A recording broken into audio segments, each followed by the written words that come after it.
Friends. I'm Adarsh Viraju alongside Ms. Anushka Garg, your Master of Ceremony for the particular event. It's with immense pride and great enthusiasm that I welcome you all to the International Conference on Computational Engineering, Sensing Technology and Management, ICC ETM 2025, hosted by Amity University, Noida, in collaboration with Western Sydney University, Australia, and IEEE New South Wales section. We are gathered here today, both in person and virtually, from across the globe, united by our common pursuit of innovation, collaboration, and advancement of technology and management. So now I hand over to my colleague, Ms. Anushka Garg. Thank you, Adarsh. This conference serves as a vibrant platform for researchers, innovators, and practitioners to explore emerging trends in intelligent systems, sensing innovations, and technology-driven management. We extend our sincere gratitude to our Honorable President Professor Dr. Ashok K. Chauhan, respected Chancellor Professor Dr. Atul Chauhan, and Group Vice Chancellor Professor Dr. Gurinder Singh for their vision and unwavering support in making ICC ETM 2025 possible. Now, I would like to extend a warm welcome to our keynote speaker, Mr. Dhanisha Narsappa, Senior Network Architect, Versa Networks USA. Mr. Dhanisha is being recognized as a Senior Network Architect at Versa Networks USA with over 20 years of expertise in cybersecurity, zero trust, secure SDWAN, and AI-driven security. Senior IEEE member, he has contributed to CSA research and authored leading IEEE publications. His work has been featured through keynote talks at global conferences, and he has served as a judge for major international events. And I now request Mr. Dhanisha Narsappa to address this gathering. Yeah, sure. Thank you, ma'am. Thank you, sir. Thank you, sir. Give me a minute, I will share my.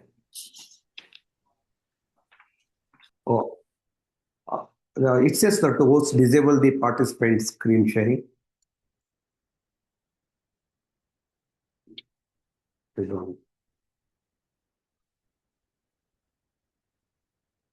I am not able to share. Can you help me? It says that host disable the participant screen sharing. Yes, sir, we'll just see. Sir, Yes, sir, now, yeah. sir, now try, sir, now try. You have access now. You can share now. Yes, I have access now.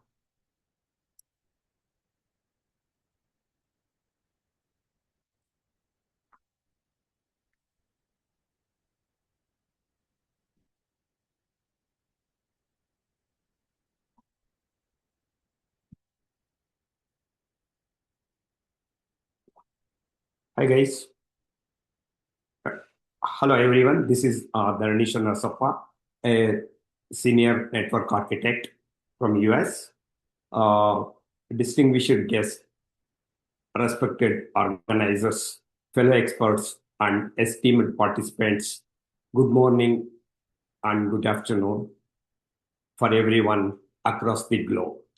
So it is an honor to be today with International Conference ICE TM 2025, and I sincerely thanks to Amity University, Western Sydney, and organizing committee for inviting me as a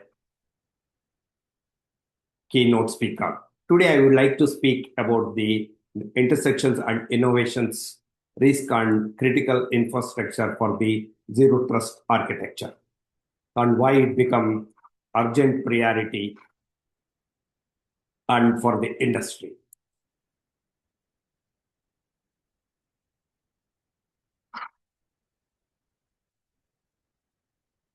As we know, right, the complexity of the IoT, the Internet of Things continues to evolve rapidly, connecting billions of the devices across the environment. So like healthcare, energy, and manufacturing, from the smart city, defense, and personal ecosystem. But this scale comes significant risk, which have a lot of risk, like DDoS attacks, unauthorized access, many. The IoT devices often run a constrained hardware, and it have a limited patching capability and resource, use the legacy protocols, and operates outside the traditional perimeters. And many are deployed remote and unattended environment. And these, because of these use and expanding, which creates the attack surface. The traditional security model, right? The perimeter defends the or trust but verify, but philosophy, and simply do not work anymore. So that's the reason we are going with the zero trust. What is the meaning of the zero trust? Zero trust flips on the model. Instead, assuming the trust based on the locations or network, zero trust starts with the fundamental principle of the never trust, always verify. In zero trust architecture, no device is trusted by default. Identity is the core concept, and access is the conditional and dynamic, and authentication is continuous, and monitoring is also continuous, and policy adaptation each time. This capacity critical for IoT system, where devices are not always visible and identifiers are often missing, and vulnerabilities are common, unpatched, and removed, exploited. So that is the concept why IoT is coming, the zero trust in the compared to the legacy system. So what are the critical challenges, right? And normally in the IoT environment, we have many critical challenges. One is lack of identity and inventory. So many IoT systems don't even know what device exists in the networks. Zero trust requires very device assigned to be identity and resource limitation. They have very resource limitations. Okay.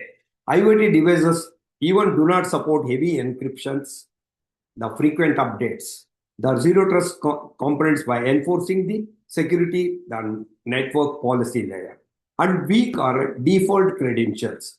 So the legacy equipment still runs with the shared usernames and the passwords. The zero trust replaced with the certificates based the credentials and protocol diversity and legacy. And it is difficult to OTA update and remote IoT deployment. In the IoT devices with the SIM cards and frequently deployed and the remote locations, making to the OTA update is very challenging. And also lack of a proper authentication and authorizations model, okay? And protocol diversity across the legacy technologies, and limited visibility for the analytics, especially for the monitoring. So based on all these critical challenges in the legacy IoT networks, the principle of zero trust architecture by STP, the perimeter will resolve all these challenges. For example, so sorry, with all due respect, we have very limited time, so I kindly request to. Oh, yeah, sure. Sorry, I know. So for this, we have a 5 steps adopting. One is define your protected surface. Okay, we get all the product and map the transactional flows and build a zero trust architecture policy and create the zero trust policy and monitor and maintains the network. So that is this is the 5 steps principles will adapt all the legacy IoT infrastructures, and what we have current challenges, we are overcoming all this. Okay, thank you very much. Any questions? So thank you, sir. It was a wonderful session. Thank you, sir, for inspiring. Thank you. Yeah. I would now like to extend a warm welcome to our distinguished session chairs, Mr. Manish Kumar, SAP Technical Architect, USA. Mr. Manish Kumar has been recognized for over 13 years of leadership in SAP technical architecture and product ownership, driving major digital transformation programs for global enterprises. He has been credited with leading Toyota's S4HANA zero downtime upgrade and creating AI-driven automation frameworks that reduced operational downtime by 80%. His expertise spans SAP, BTP, cybersecurity, cloud modernization, and enterprise architecture. So our next session chair is Dr. Shweta Meena, Department of Software Engineering, Delhi Technological University, New Delhi.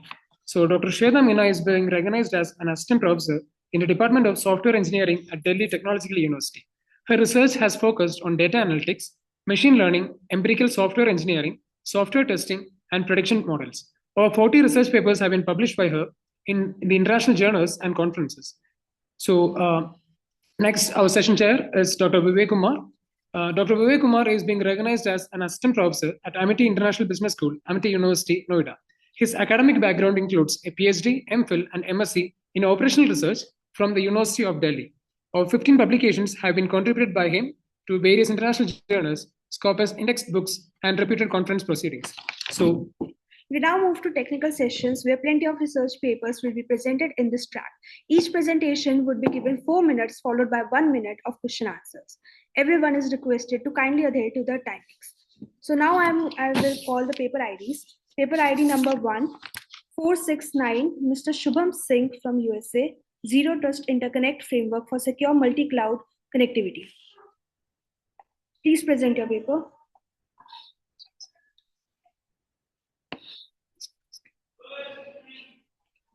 Sorry, what's the paper ID? 469. 469. Okay, It so is moving- supposed to be 289. No, 289, right? It's first one. It's okay. Krishna. We will call the IDs. Okay, sure. So moving to next ID, paper ID number 289, Mr. Krishna Mulla and Chandrasekhar Kubam from USA. Please present your paper. Yeah, sure. Okay. Share my screen.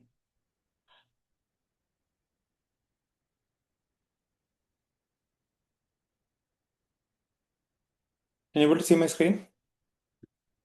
Yes, it's visible. yes, it's visible.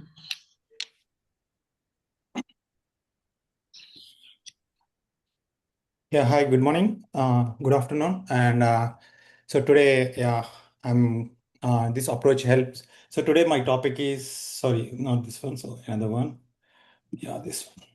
So today my topic is hacks guided dynamic graph learning for collision detection in financial systems. So this approach helps usually the collision detection in finance system is nothing but some kind of fraud detection happens in real time. So it's very hard to catch with the traditional system. So how can with the help of AI and Hawk's guided dynamic graph learning, how can we detect the real time collision and save the money? So because since last couple of years, every year we seen, even though we have a lot of guardrails and rules and everything, we a lot of millions of dollars has been hacking by the fraudsters. So this approach helps to reduce the volume of the hacking. So this approach helps to detect coordination financial fraud using the time-based patterns and graph connections. For example, like when multiple accounts work together to exploit a refund or cashback loophole,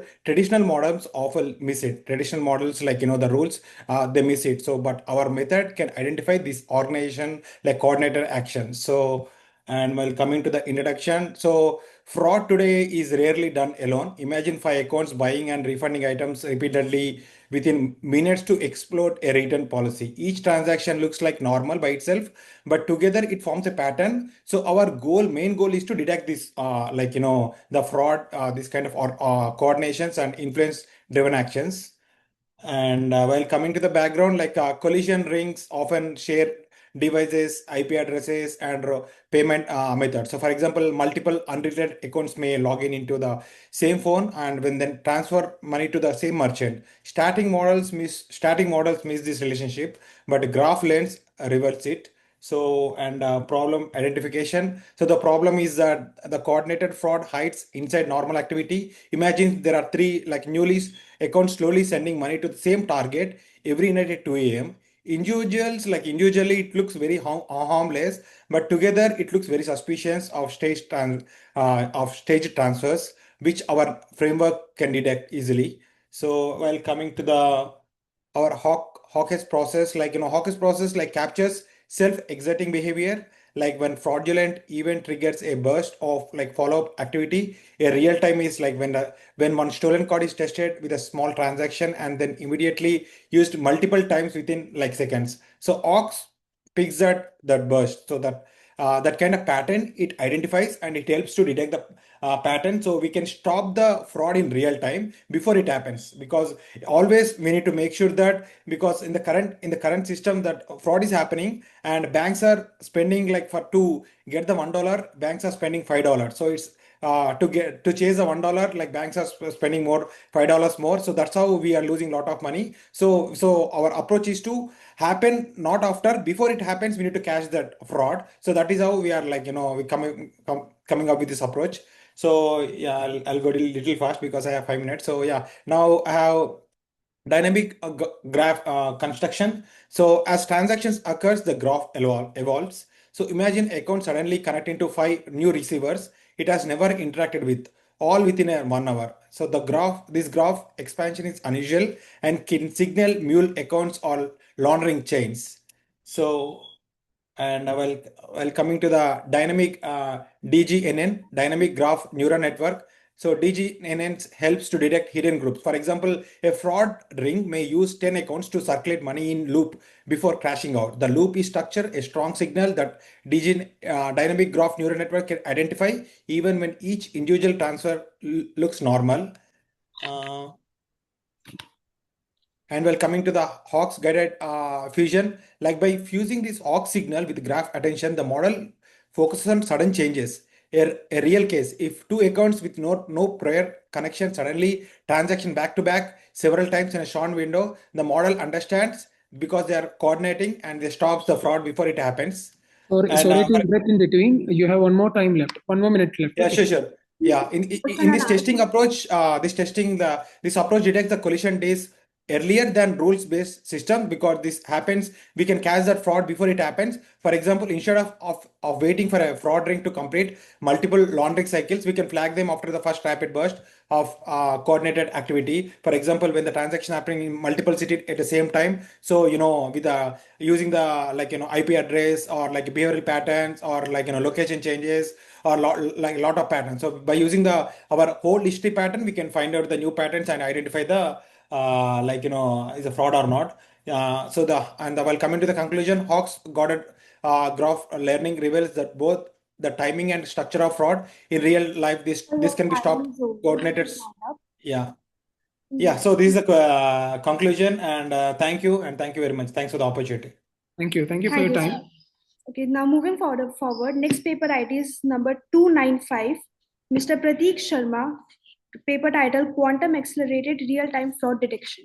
Please present the paper. Yes, please.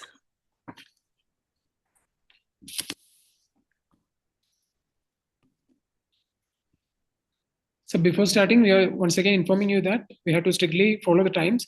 You have 5 minutes for your presentation. Okay. 4 minutes for your presentation and 1 minute for your question and answers. Your time has been started. Yeah, sounds good. Hey, good morning. Today I'm presenting quantum accelerated real-time fraud detection at the edge. This addresses detecting fraud in real time with milliseconds decisions while maintaining high accuracy. This is a 6-minute talk covers problem, my solution and results, which I'll reduce it to 3 to 4 minutes. Financial fraud costs billions annually, with fraudster constantly evolving. Real-time detection needs milliseconds decisions while customers wait. Edge deployment is required, sub 100 milliseconds latency for timeouts. PCI DSS compliance limits, cloud transfer, and network segmentation prevents centralization. And no existing quantum solution meets production SLOs. Let's quickly jump on the identification. 4 challenges we are trying to solve. 1, extreme class imbalance. 2, operations gap. 3, deployment constraints like the memory and all those things. And 4 is the quantum integration gap. Existing methods are offline and no production plans. We address all 4 simultaneously. Methodology architecture. Our innovation 2-stage gate plus quantum hybrid. Stage A, edge gate, calibrated light GBM or logistic regression. Stage B, quantum rescoring, QSVM, VQC on 812 qubits, only for uncertain transactions. This achieves quantum enhanced accuracy without violating latency constraints. Quantum aware feature is critical. Denoising autoencoder trained on legitimate transaction creates compact embeddings. Feature selection MRM for mutual information, L1 stability, and QOBO solved by QA OA for optimal subset. The precision constraint gating business sets 90% precision targets. Let's go into the results. Results on ULB dataset with time ordered splits, AUCPR 0.907 versus 0.861. At precision, 0.90 recall jumped from 0.62 to 0.71. P5 latency 72.4 milliseconds, well within 100 milliseconds SLO throughout 1600 transactions per second.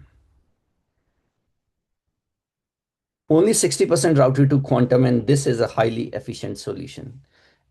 Quantum enhanced fraud detection is operationally viable today. Let's talk something about its system deployment. Edge hardware, 4-core, ARM x86, 4 to 8 gigs of RAM, security PCI DSS compliant, TLS 1.3, TPM and secure enclave, monitoring built-in drift, detection via PSI and KS, Quantum access, IBM Quantum or IonQ Cloud API. 6% call rate makes this cost viable. Let me conclude my work and the future work that we are looking for. First, quantum enhanced fraud detection meeting edge SLO measured operational advantage. 14.5% recall improvement means catching more frauds at constant analyst workload, and 6% quantum routing with 72.45 milliseconds latency proves production viability. Future federated learning, continuous learning, error mitigation, AML expansion, and fairness aware rules. Quantum delivers real value in production deployable today. These are some of the references that we have used, and thank you very much. We are all good. Any questions?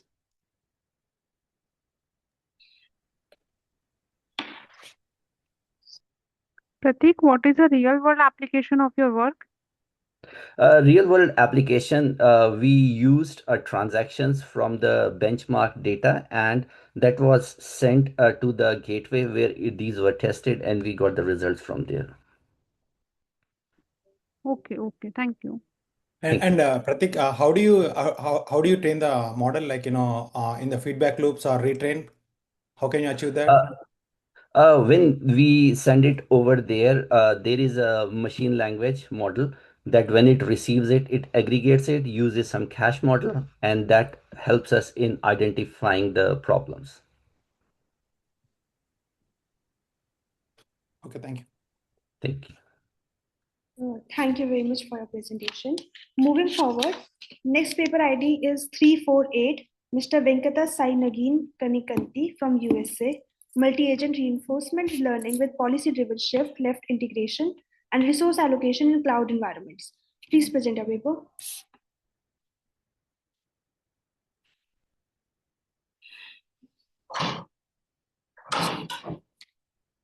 Mr. Venkata Sai Nagin, paper ID 348.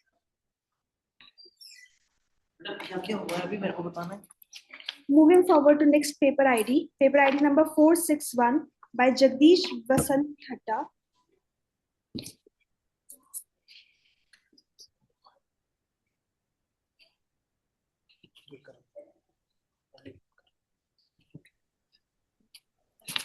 So you have 5 minutes. Please adhere to the timings. 4 minutes for your presentation and 1 minute for your question answers.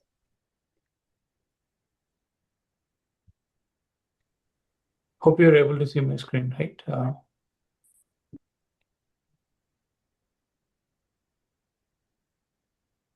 Can someone confirm if you're able to see my screen? Yes, Jagdish, go ahead. Yes. Yeah. Thank you so much. Myself, Jagdish Vasantara, based out of Atlanta.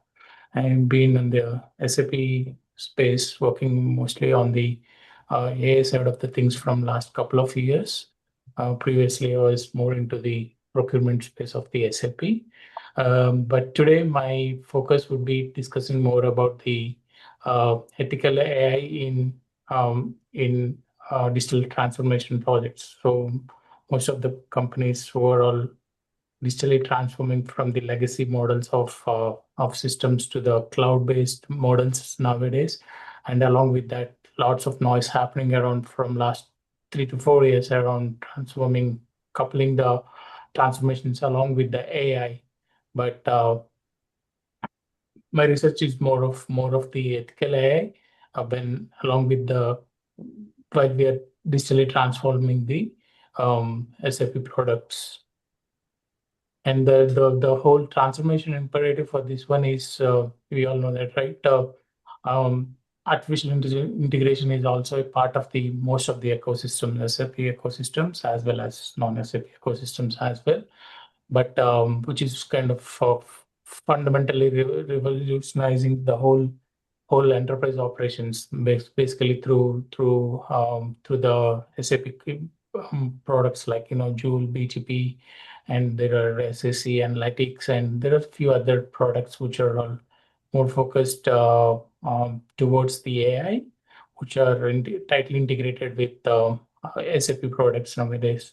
But by this new evolution of the new products by the SAP was introduced, and most of them are all good, but in a way, there are some ethical dilemmas which are all kind of creating the gaps between the decision-making processes of the end users.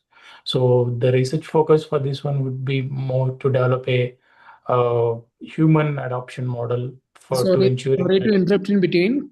Due to the time constraint, kindly make it a bit fast. Okay. Okay. Yeah, sure. So to ensure the AI systems of both organizations and as well as the people, right?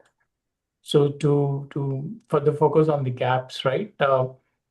So the research gaps identified were basically if you want to go a bit fast, it's more on the ethics of the while we are transforming the products, and the critical need of that one, and the theoretical foundations which we are going to see in the next few slides. Okay, and also I took the references from few of the pioneers in this same space for these AI deployments when we are doing the large scale transformation projects. So this will last 30 seconds for your presentation. Okay. So the approach for this one, right? It's done in the two parts. One is the quantitative and then the qualitative insights. So if you see the survey development, which I covered around 120 SAP professionals toward the industries and organization levels, along with we developed one of the adoption index VAI equal to sigma W into E, which basically measures weighing ethical dimensions, as well as we validated against the cronbachs to confirm the reliability, as well as which demonstrated a strong predictive power. And also on the qualitative insight side, we did interviews with around 20 industry experts from this who are all well. Please conclude your presentation. You have 10 seconds left. Can you speak a bit loud? Please conclude your presentation. So your time is almost over. 10 seconds left. Okay. So is there any questions or something to be asked by the session chairs? If there is nothing, we can next move forward to the next presentation. So now calling out the paper ID 469, Shubham Singh. Yes, thank you. So you may start your Sharing presentation and you have 5 minutes for your presentation. 4 minutes for your presentation and 1 minute for question answers. Thank you.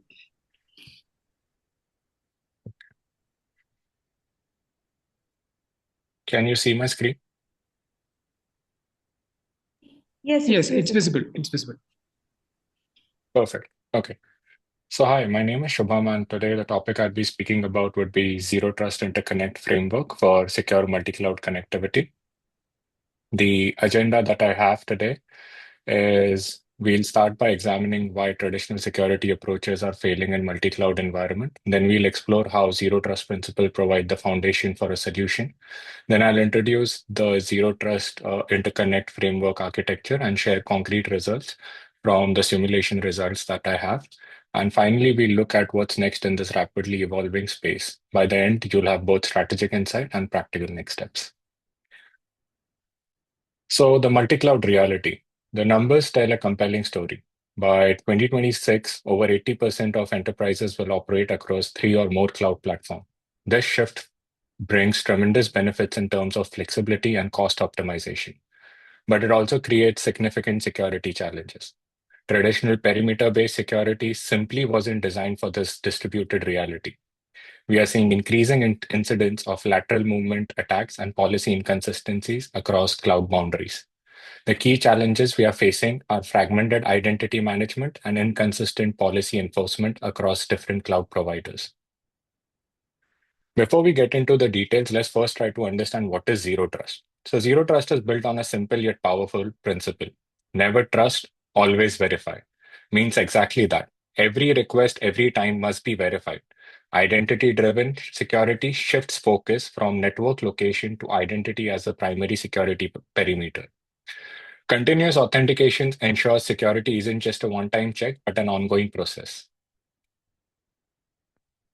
Now let's look into the Zero Trust Interconnect Framework architecture. So there are three components to this architecture. Let's start with the first one, which is the identity and policy plane. Our unified identity management provides a single source of truth across all cloud providers. Real-time policy orchestration ensures that security policies are consistently enforced. Then comes the trust broker layer, where dynamic trust scoring continuously evaluates security posture in real time. Session-based verification ensures that each connection is independently validated. And finally is our data transport layer, where encrypted ephemeral channels are created on demand and destroyed after use. Now let's look into the workflow. So the first part of the workflow is trust initiation process. Identity verification confirms the authenticity of each request. Context evaluation examines environmental factors and security posture. Policy validation ensures alignment with security requirements. Then our dynamic trust score uses weighted approach. User authentication comprises 30% of the trust score. Who is making the request? Device health accounts for 25%, ensuring endpoint security. Behavioral analysis contributes 25%, detecting any anomalies. Compliance status makes up 20%, maintaining regulatory alignment for continuous monitoring.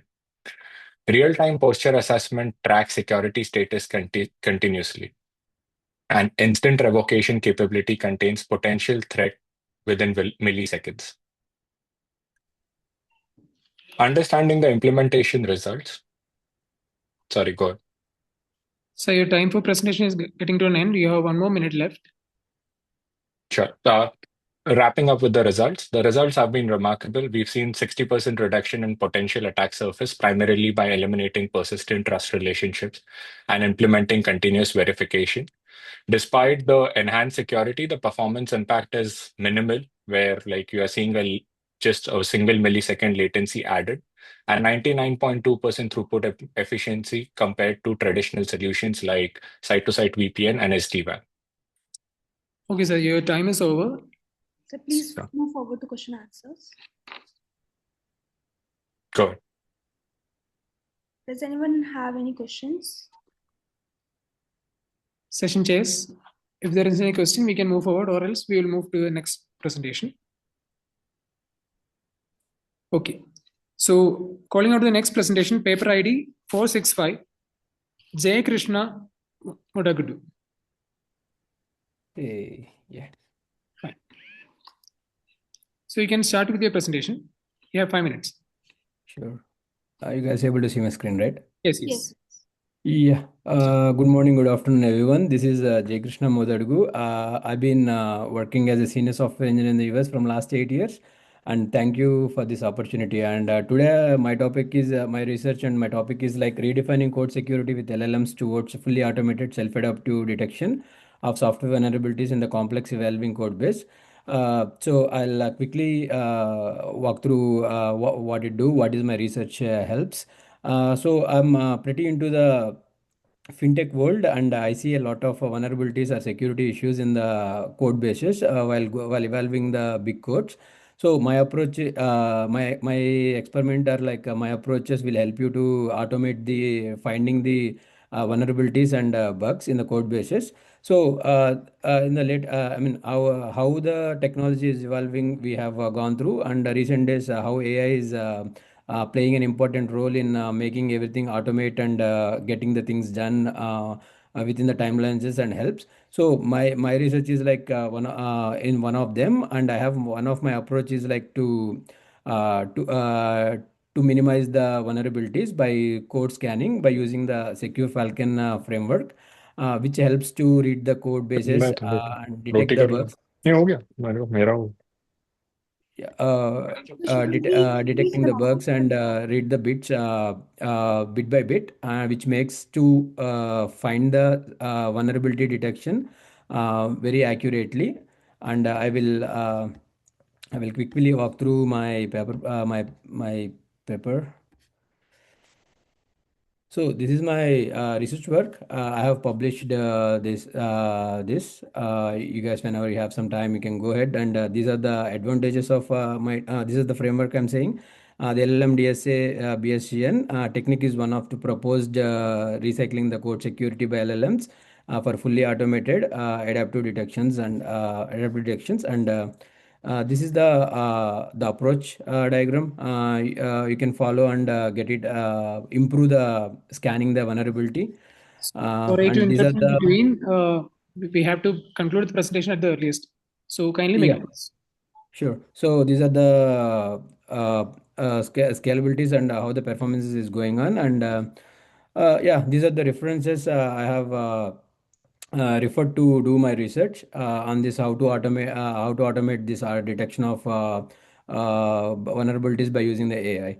So yeah, I think we have the limited time. That's all I can go through. If you have any doubts regarding this, I think I'm available at the LinkedIn. You guys can reach me anytime.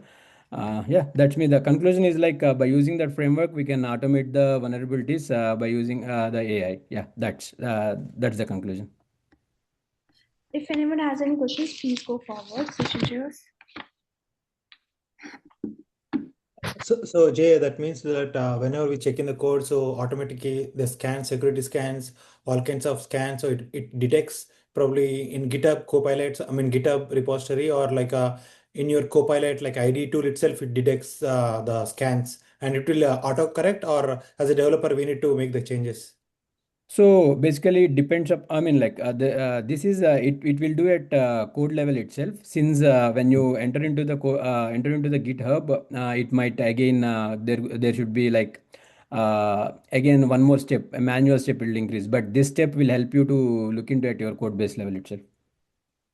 Okay, because I thought like GitHub also is a common place where like before running the scans, I mean building, it helps to for the scans, and this helps only in the coding, right? Not in the dependency libraries, correct? Or it detects Correct. dependency libraries too. No, it always detects the code of the whatever the code base of ours, not the dependency libraries. Okay, So thank you. let's end Thank that you. conclusion here. Thank you very much. Calling the next paper ID number 475, Mr. Ankush Mahajan. Hello everyone. Hi. Please Am I complete visible? your meeting within 3-4 minutes. Thank you. Oh, okay, sure. Yeah, I'll be sharing my screen now. Yeah. Hope this is visible. Yes. Yeah. So today's presentation I'm giving is on actuarial science-driven personalization. Co-authors for this are Nikita Yamsani and Dharam Teja. This is basically for optimizing offers through compliance in retail marketing. I myself have experience of about 2 years with JP Morgan Chase Bank, and also I'm a master's in business analyst and data analysis. Okay, so the presentation agenda.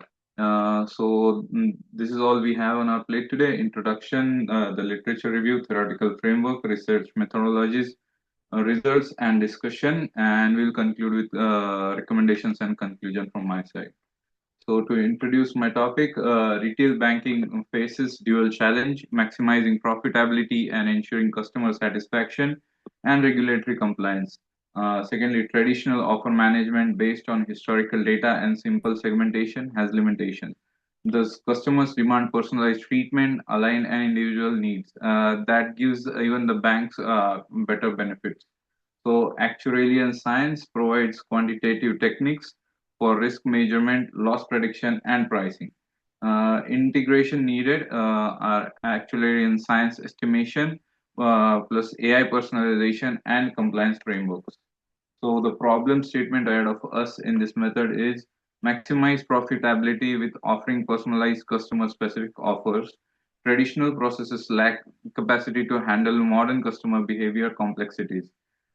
Increasing personalization conflicts with regulatory requirements. This is also geographical. Thus, the Basel regulations, the GDPR compliance, the KYC and AML regulations, and fair lending practices based on different regions in different parts of the world. Thus, the research question we have are how can retail banks integrate actuarial science, AI personalization, and compliance mechanisms? So the literature review and the key insights that I have in front of you are data-driven approaches, improve risk determination and pricing. Ahead you have the one who had stated that. Secondly, we have hyper-personalization Can you please frameworks. directly come to your work? Just skip this part, come to your work. Okay, sure. Yeah. So So going ahead, this is theoretical framework that I have. So these are the three integrated components: the actuarial science foundation, which has risk-based pricing and quantitative risk valuation. Secondly, credit risk assessment and expected loss forecasting, and customer lifetime value, and that is CLV modeling. Secondly, it's AI-enabled personalization. Thus, it comprises of customer segmentation and behavioral analysis, predictive modeling for offer acceptance, and personalized offer strategies for retention. And lastly, the regulatory compliance integration. So, Basel standards, GDPR, fair lending compliance, fairness and transparency constraint, and ethical To decision interrupt, making. your time has been over, so we have to move to the question and answer part. Yeah, sure. If anyone has any questions, How your research address regulatory compliance? That is, as I mentioned, it's a geographical base. So mostly as per the government compliance, the study needs to be done and then applied to the data modules that we have. Okay, and what are the implications of the result, that research results for businesses and policymakers? So this is basically the result performance in front of you. If you can see my screen right now. Yes. So yeah. So it's quite significant, as you can see. The risk adjustment is 40, and also the like everything I couldn't tell you, but yeah, the profit is basically up by about 30%. So that's pretty good for everyone implementing this. So let's end your presentation here. Okay. Okay. Thank you all. Thank you. So moving next, next paper ID is number is 485. Miss Shally Garg from USA. Please present your paper. Hi, am I audible? Yes. Okay, perfect. Let me share my screen.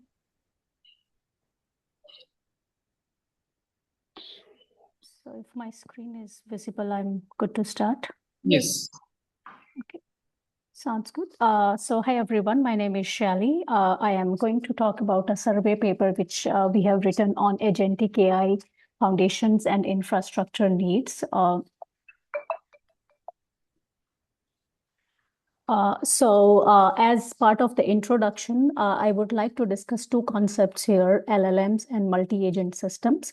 So LLMs provide reasoning and language abilities, and multi-agent systems help with coordination of multi-autonomous agents. So when these two systems are combined together, they make a very powerful agentic AI systems. And that's the scope of this paper, discussing about agentic AI systems infrastructure. We have compared open source platforms in this paper. We have also examined what is needed to deploy these systems at scale, and the new infrastructure demands like heterogeneous compute, standardized communication, so on and so forth. So For classical multi-agent systems, the focus is on coordination, negotiation, formalizing protocols between different agents. And LLMs have evolved from static chat-based systems to more advanced tool usage planning and overall orchestration among agents. And agentic AI, today it is autonomous, and we can do goal-directed end-to-end complex problem solving using agentic AI. We have reviewed open source orchestration platforms and provided comparison in this paper. And in the survey paper, we have also discussed how different layers of infrastructure like compute, networking, storage, observability, etc. Map. The survey spans also on different architecture like centralized, hybrid, and decentralized orchestration. So centralized architectures are good for reliability, and decentralized systems provide good robustness. The hybrid approach gives you more flexibility when it comes to coordination between agents. Agent systems use different type of communication, such as natural language, APIs, gossip, meta, so on and so forth, and different storage needs for different type of use cases. In the paper, we have taken an example of a financial portfolio manager, where the use case is this portfolio manager is balancing financial investments for a user. Sorry to interrupt. Please conclude your meeting ASAP presentation. Okay, sounds good. So, and then in this one, what we have tried to say that different agents, for example, market data, risk analyst, and compliance agents, they all are using 5 different layers of infrastructure, which are compute, communication, networking, storage, and security. And in the results, we have compared different open source frameworks such as AutoGen, Camel, MetaGPT, etc. And we have given the details in the slide. To conclude, I would want to say that LLMs and multi-agent systems integration is reshaping agentic AI landscape and making it more powerful.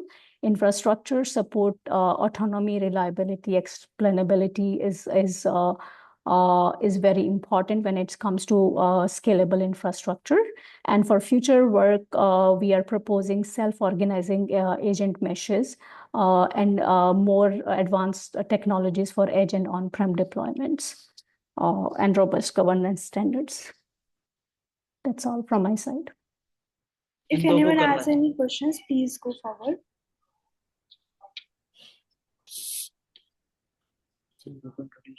So now moving to next paper ID. Paper ID number 491. Mr. Venkata Vamsi Imani, please present your paper. Hello everyone.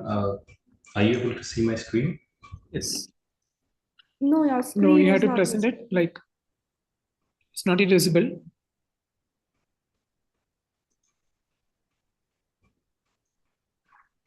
How about now? Yeah. Yes, it is Yes, visible. yes. Now it's visible. Okay, so this is Vamsi. I'm a PE licensed engineer in the United States. So what I'm presenting today is an IoT Internet of Things driven automation in construction.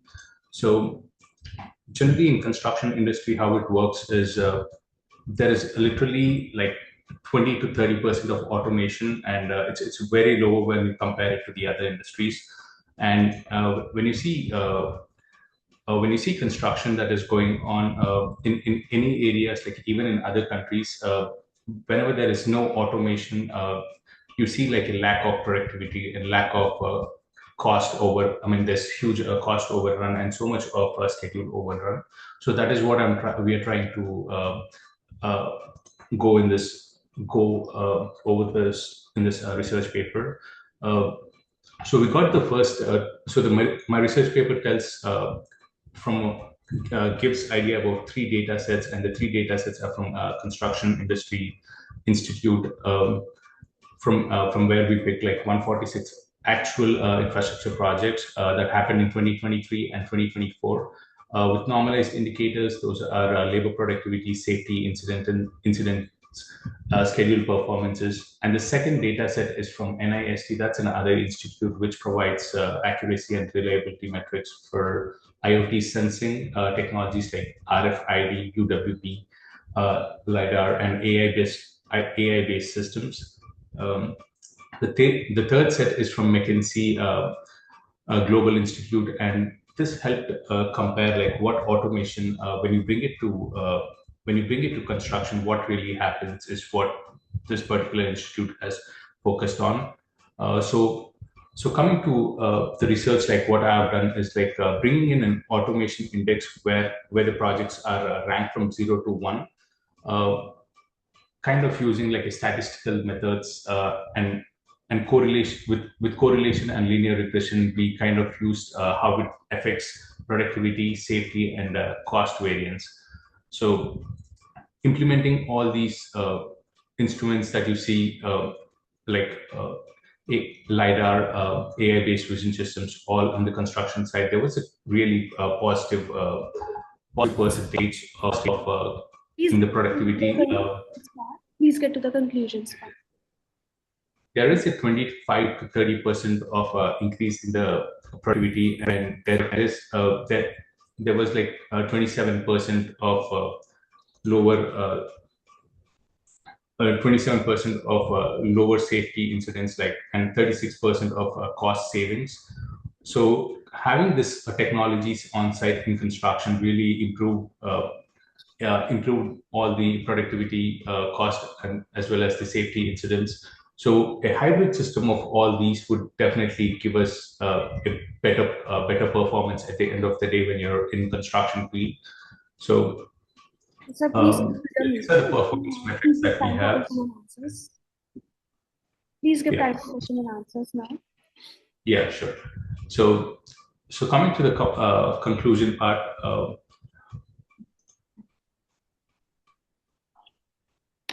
Is anyone coming to the conclusion part, it's the hybrid systems are 4 points. So they are integrated with BIM and computational frameworks. Projects have become more productive and safer. So the paper is also presented to Amity University. If you feel free to go ahead and have a look at it. So any questions? Okay, so if there are no questions, we will move forward. Thank you for your presentation. We will move forward to our next presentation, number 479, Mr. Shrikant Mandru. Is he available? Paper ID number 479, Mr. Shrikant Mandru. So next paper ID number 478, Mr. Avnesh Gunugandhi. Paper ID 478, Mr. Avnesh Gunugandhi. Paper ID number 348, Mr. Venkata Sai Nageem. Paper ID 348, Mr. Venkata Sai Nageem. Thank you, everyone. So it has been truly a wonderful collaboration of research. A sincere thank you to everyone, participants, organizers, volunteers, and technical teams. So we are now moving forward for the next slot, that is slot number 2. Now, I would like to extend a warm welcome to our keynote speaker, Mr. Arvind Satyanarayan, Lead Learning Engineer, ADP Technology Services, Jersey City, USA. So Arvind Satyanarayan is being recognized as a lead machine learning engineer specializing in resilient production-grade AI systems. A self-healing ML pipeline has been designed and deployed by him, capable of autonomously detecting failures and correcting data or model drift. Workflow continuity, high availability, and reliability in large-scale ML environments have been consistently ensured through his work. His contributions have strengthened trust and robustness in end-to-end AI operations. So we welcome our keynote speaker, Mr. Arvind Satyanarayan, for the keynote address. Thank you. Thank you, team. Good afternoon. Am I audible? Yes, you're audible. And can you guys see my screen? Yes, sir. Yeah. So good day, people. today I'm going to talk about self-learning AI pipelines for dynamic feature engineering for machine learning applications. What is the problem here, right?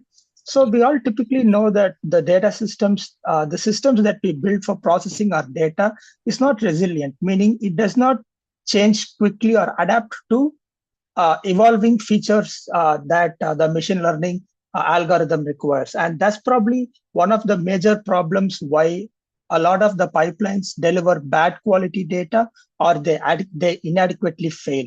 So we want to make sure that our pipelines are resilient and also are able to evolve their features automatically, right? So why typically this problem matters, right? We all know that in cybersecurity there are fraud detection algorithms that require immediate identification and response. We also know that in IoT sensor, like sensors that detect the temperature of the soil or other environmental conditions also have to be robust. And definitely in cloud, we saw one of the problems recently with AWS, with the health checker not being not working as intended, and that is because that the ML pipeline that the health checker was built on was not robust, right? In today's infrastructure, what is missing, right? Obviously, our pipelines do not react to drift in a much faster way.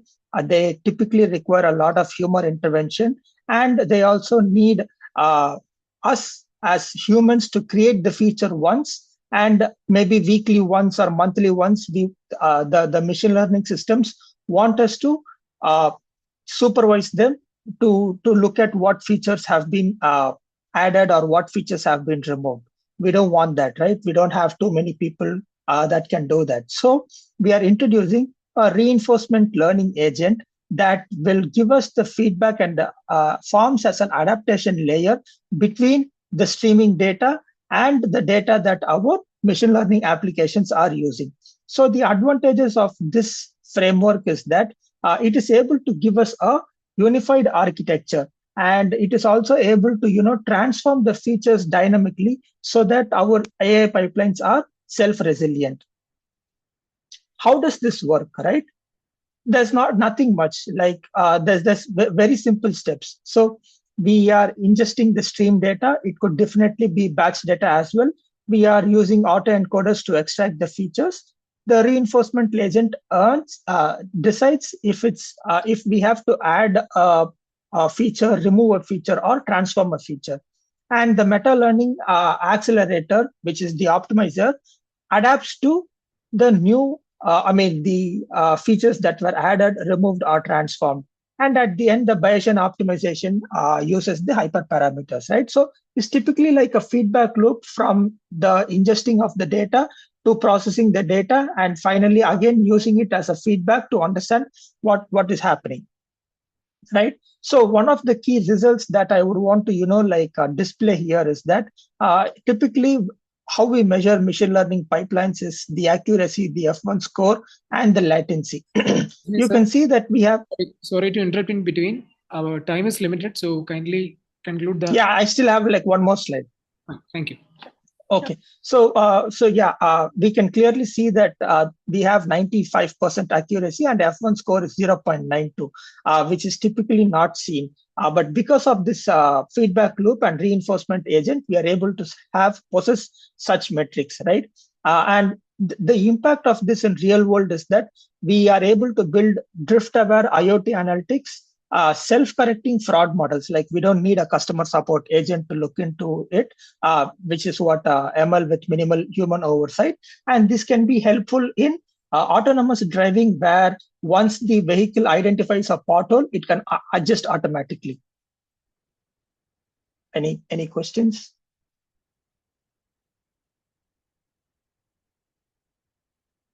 Okay. No, thanks, Arvind. It is a wonderful presentation. Thank you. Thank you, sir. Thank you, sir, for your presentation. Now, I would like to extend a warm welcome to our distinguished session chairs. Due to some complexities, Mr. Ramesh Reddy could not join with us today. Moving forward, Next is Dr. Shweta Meena, Department of Software Engineering, Delhi Technological University. She's been recognized as an assistant professor at DTU. Her research has focused on data analytics, machine learning, empirical software engineering, software testing, and prediction models. Next is Dr. Vivek Kumar, AIBS. He's been recognized. Okay. So moving forward, so now we now move to technical sessions. There are plenty of research papers will be presented in this track. Each presentation would be given 4 minutes, followed by 1 minute of question answers. Everyone is requested to kindly adhere to the timings. So calling forward the first presentation, paper ID 69, Pushpalata Naveen Kumar. So you can start your presentation.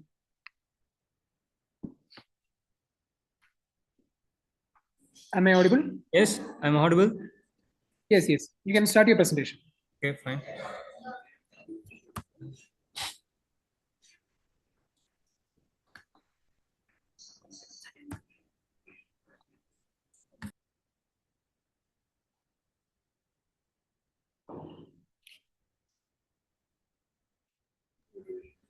Sir, your time has started. Okay. 1 minute. Just sharing my screen. Yeah, now your screen is visible. You can start. Okay.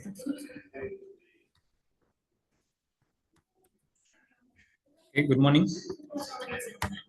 I'm audible? Yes, you're audible. Okay. Our project, good morning. Our project title is Hydrosphere, is autonomous grey water recycling with energy positive operation. Let's start with my abstract. Hydrosphere aims to recycle households grey water using IoT sensors. So we are aimed to focusing on the various sensors like pH, TDS, and turbidity for contamination of water, and use the GSM-based alerts for unsafe conditions, and smart irrigations like terrestrial gardens in the homemates, and micro turbine energy harvesting inside the supports, and groundwater recharge in also we are abstracting in our project. So next, move to my introduction for project. So here the freshwater scarcity is a growing concern many households. Example, now I state the wastewaters are not using for any other amount of like recycling, or we are using a terrestrial gardens for irrigation purposes. We can using for this water. Hydrosphere is a smart sustainable system for a dual micro turbines, and which harvest the pH, TDS, and turbidity sensing garden irrigation. For we recharge groundwater and GSM module to use to calculate the values, how the growing daily values. Example, the pH values is have limited, and turbidity value, there is an NPU, the naphthalene terminate unit. And using SDG goals, sustainable goals, they'll be satisfying in our projects. So next, move to next slide. Our problem statement: increasing the water scarcity, demand efficient reuse system. Household grey water often goes unused despite being reusable. Manual monitoring for water quality and garden irrigation is inefficient. So our problem statement, next move to our project architecture. So this is our project architecture. So first, there is a power harvesting module. This includes water tank, DC generator, and battery. Next, come to the water treatment mechanisms, household applications, grey water tank, filtration unit.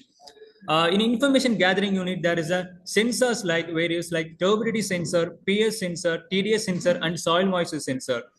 For outlet water treatment mechanism, there is a solenoid valve, groundwater recharge module, and gardening. We are focusing gardening like terrestrial gardens and household applications. So next, move to our project idea. The grey water flows from households to filtration tank. Here, comparing just our filtration is the main purpose, using a 3D printed turbines in pipe generated energy via 12 volt DC generator, filter water process of pH and GSM alerts. Excess water is sent for groundwater recharge. Next, this is our project hardware module from power generation mechanism, information gathering mechanism, and water treatment mechanism. Here there is a up tank, there is an upper side that will be available the tank. When filled the grey water in this tank, after come to the filtration layers, like next slide, I sell the filtration process. Next, the filter water comes to the next tank and moves to the two solenoid valves. After it goes to the terrestrial gardens, when there is a not filtered water, example 100% of water, there not be the filtration here. We targeting 80% of water can be filtered this project. 80% of water come to the right side tank, and 20% of water, gray water, come to the left side tank. You have Next. 1 minute left. Yeah. You have 1 minute left. Okay. So can we go forward for the question and answer session? Yeah. Yes, sir. So session JS, if you have any questions, you can move forward. Okay.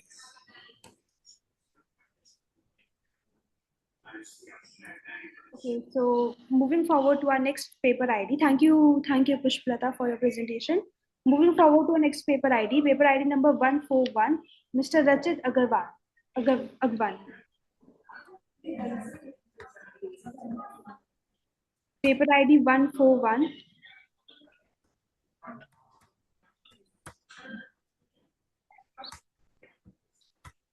Okay, so calling the next paper ID number 496, Mr. Pushpalata Naveen Kumar.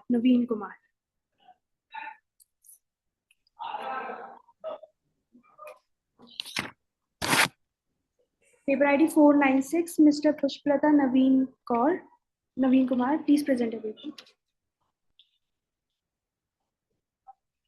We are repeating once again, paper ID 496, Intelligent IoT and AI-driven ambulance dispatch and traffic preemption system. Please present your next paper.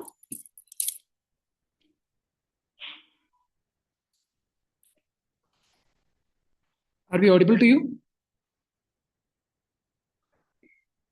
Okay, so moving forward to our next paper ID number 156, Dr. Tejaswini.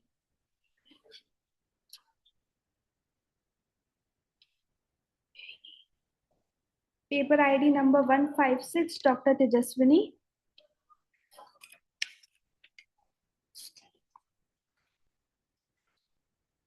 Hello. Hello. Hello, am I audible? Yes. Yes. Can I start the screen sharing? Yes, okay. You are Dr. Tejaswini, right? Yeah, I'll be presenting on behalf of Dr. Tejaswini. Okay, Okay, all right. fine. Please go forward. Okay. You have 3 minutes for your presentations and 1 minute for question answers. Please adhere to the timings. Okay, sure. Is my screen visible? No, not yet. Okay.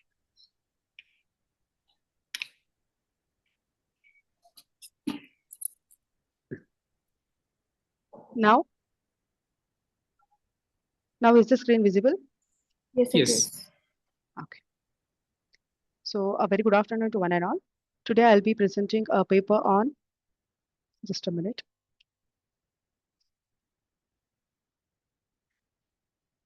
Okay, shall I start? Hello?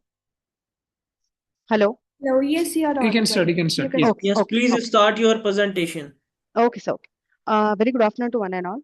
I'm Dr. Anusha Sangodimat from CMS Business School, Jain Dumtibi University, Bangalore. And today I'll be presenting our paper collaborative research work on AI-enabled decentralized finance frameworks for scalable, secure, and transparent transactions.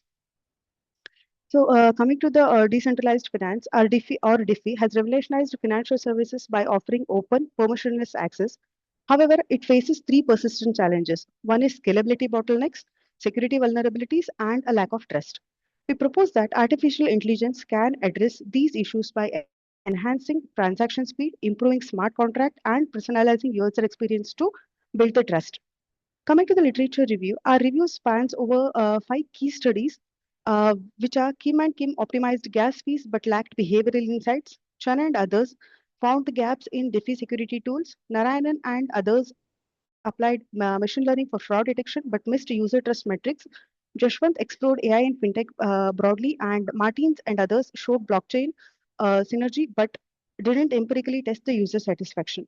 So these leads to the gap of lack of integrated framework combining AI, user behavior, and trust metrics in decentralized finance. Coming to the research problem and objective of the study, our research problem centers on the missing link between AI capabilities and user trust in decentralized networks.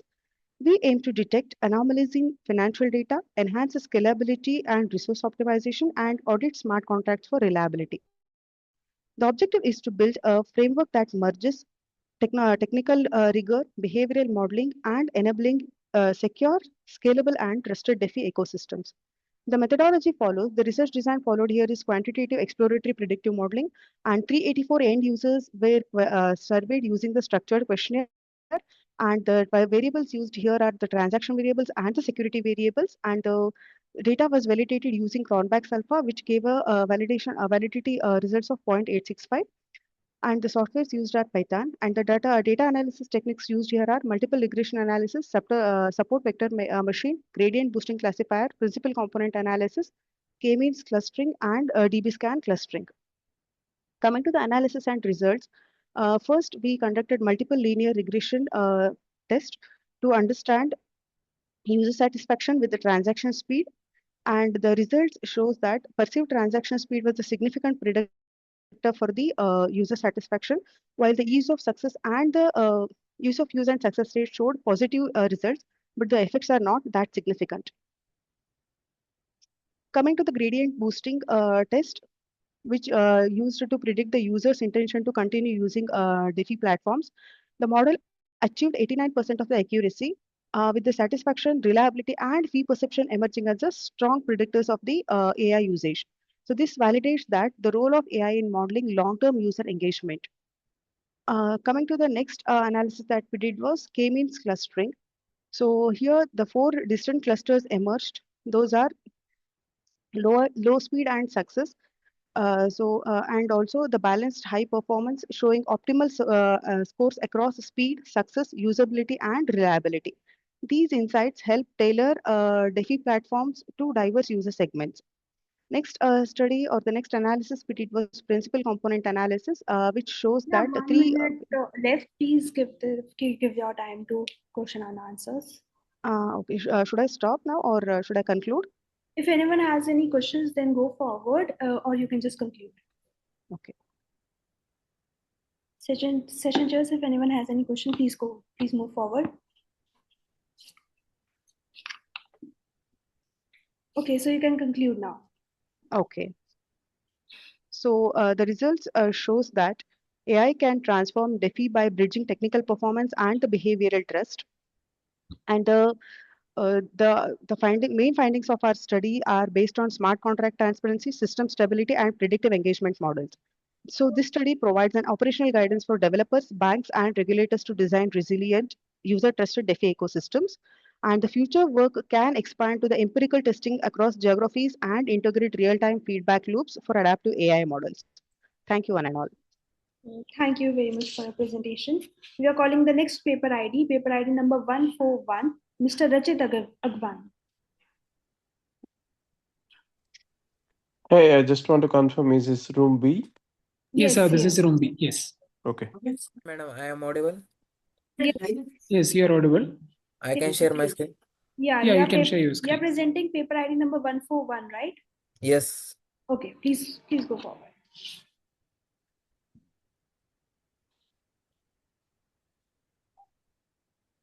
Yes, screen is visible. Yes. Yes, and your time starts now. You have 4 minutes for your presentation. Yes, my topic is the computational engineering of emerging application with emerging technology sensor-based advanced alloys. My paper ID is 141. Next is abstract. In the abstract, we use the iron nickel alloys for high performing the WISP application ranging from the synchronous instrumentation, aerospace nuclear system. Means we use two materials, which are iron and nickels. From these, we are use make the metallurgy powder, oxide dispersion, staining, and for the manufacturing plastic deformation. We design one application based on these alloys. For expanding technologies, various techniques are used in the topics. Next is introduction. In the introduction, we are use the applications. Means we are give the high heat, high temperature to the applications, and we find the stability of the materials, find the strength of the materials, and from the various alloys. Then they will. We are concluding on the literature review. There are various. Ali, open your PPT. PPT is open, sir. But not visible. Sir, screen is share also. Yes, your has been shared, but your PPT is not visible. You have to open your presentation slides. It's not visible now. Okay, sir. Please make it a bit fast.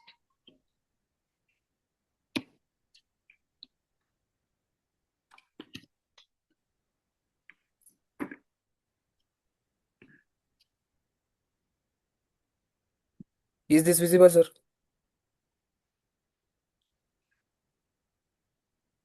Sir, Yeah, visible? now your slide is visible. Yes. You have 2 minutes and 30 seconds left for your presentation. Just go forward, okay? Okay, sir. In biology, we use Gillies later discovery. Mean we use when the scientist has discovered the literatures on these methods, we are taking the reference from it and we have developed the new products from it. How we get the quality and stability of the products by getting the temperature. After next we have the analysis and interpretation. In the result and discussion. In the result and discussion, we use the system in the microscopic application like as a gas transport MRI system, superconducting magnet enclosures, unmatched dimensional stability at low temperature. Means we have installed in these applications for at low temperature for the taking the stability and strengthening of the materials. In the conclusion, we have used the represent the corners of material innovation. Means we have innovated the two materials all collaborate with each other and we are using this material. We are make the reliable and stable operation. Oxide dispersion strengthens, compensation and fragility continuous optimization. Guided by the experimental and we are taking the experiment various efforts on this experiment because we are make the materials from the these materials means these systems under hydrogen radiation and long-term performance. Means we have take the material in the various system types in the hydration systems after long the time duration is stability. Okay. Next we have references. So thank you for your presentation. Your time is up for your presentation. So now we can move forward for the question and answer. So Yes. session chairs, if you have any questions, we can move forward.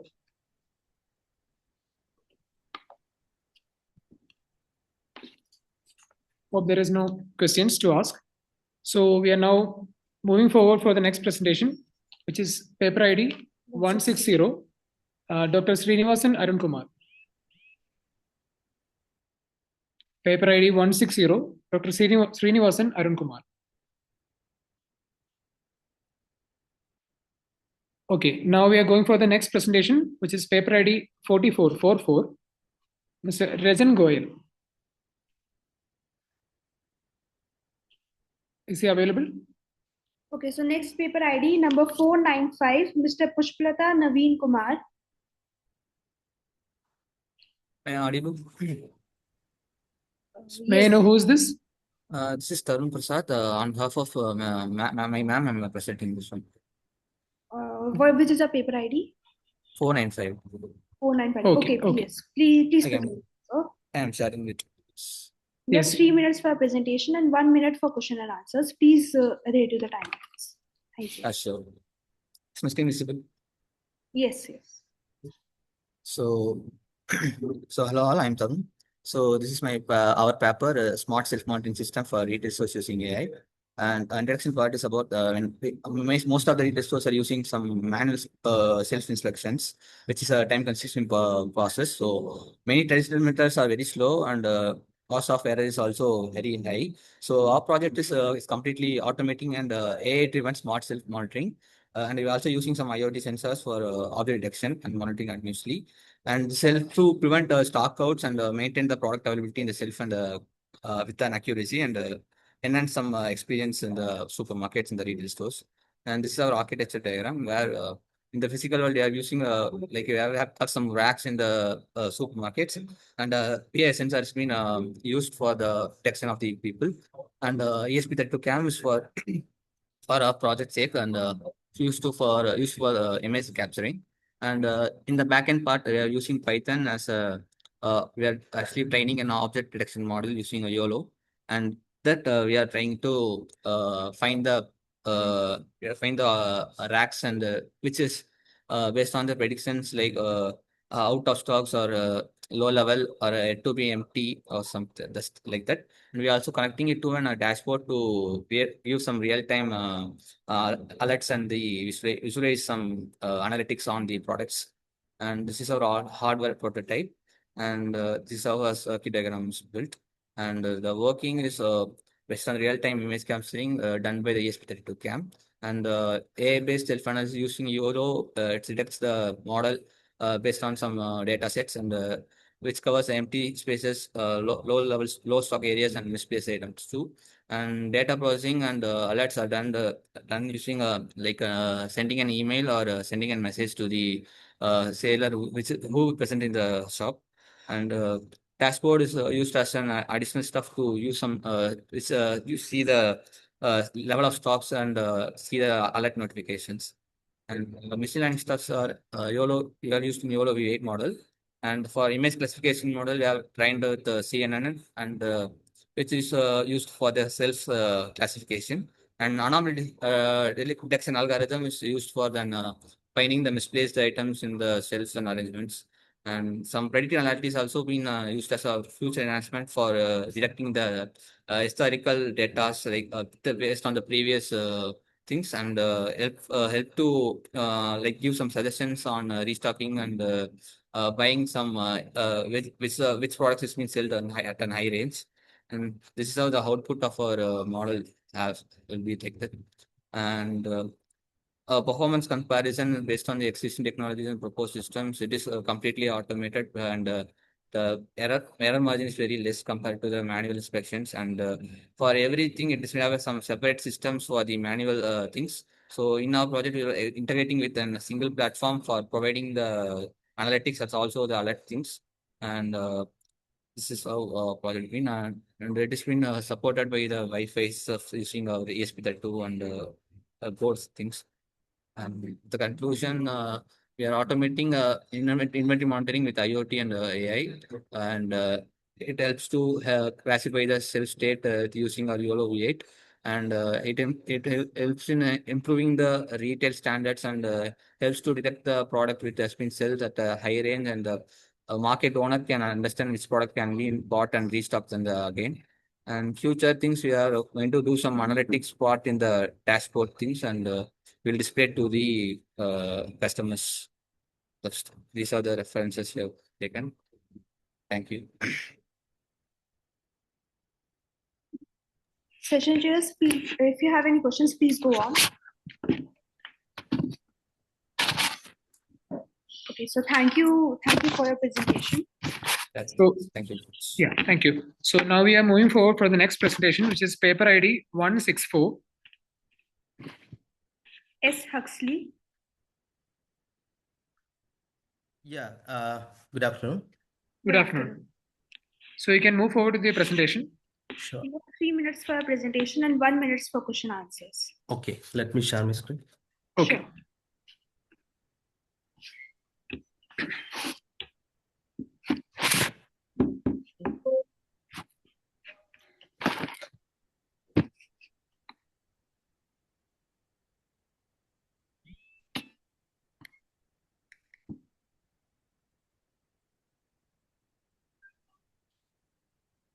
Are you able to see my screen?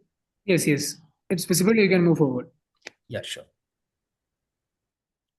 Okay, good afternoon, everybody.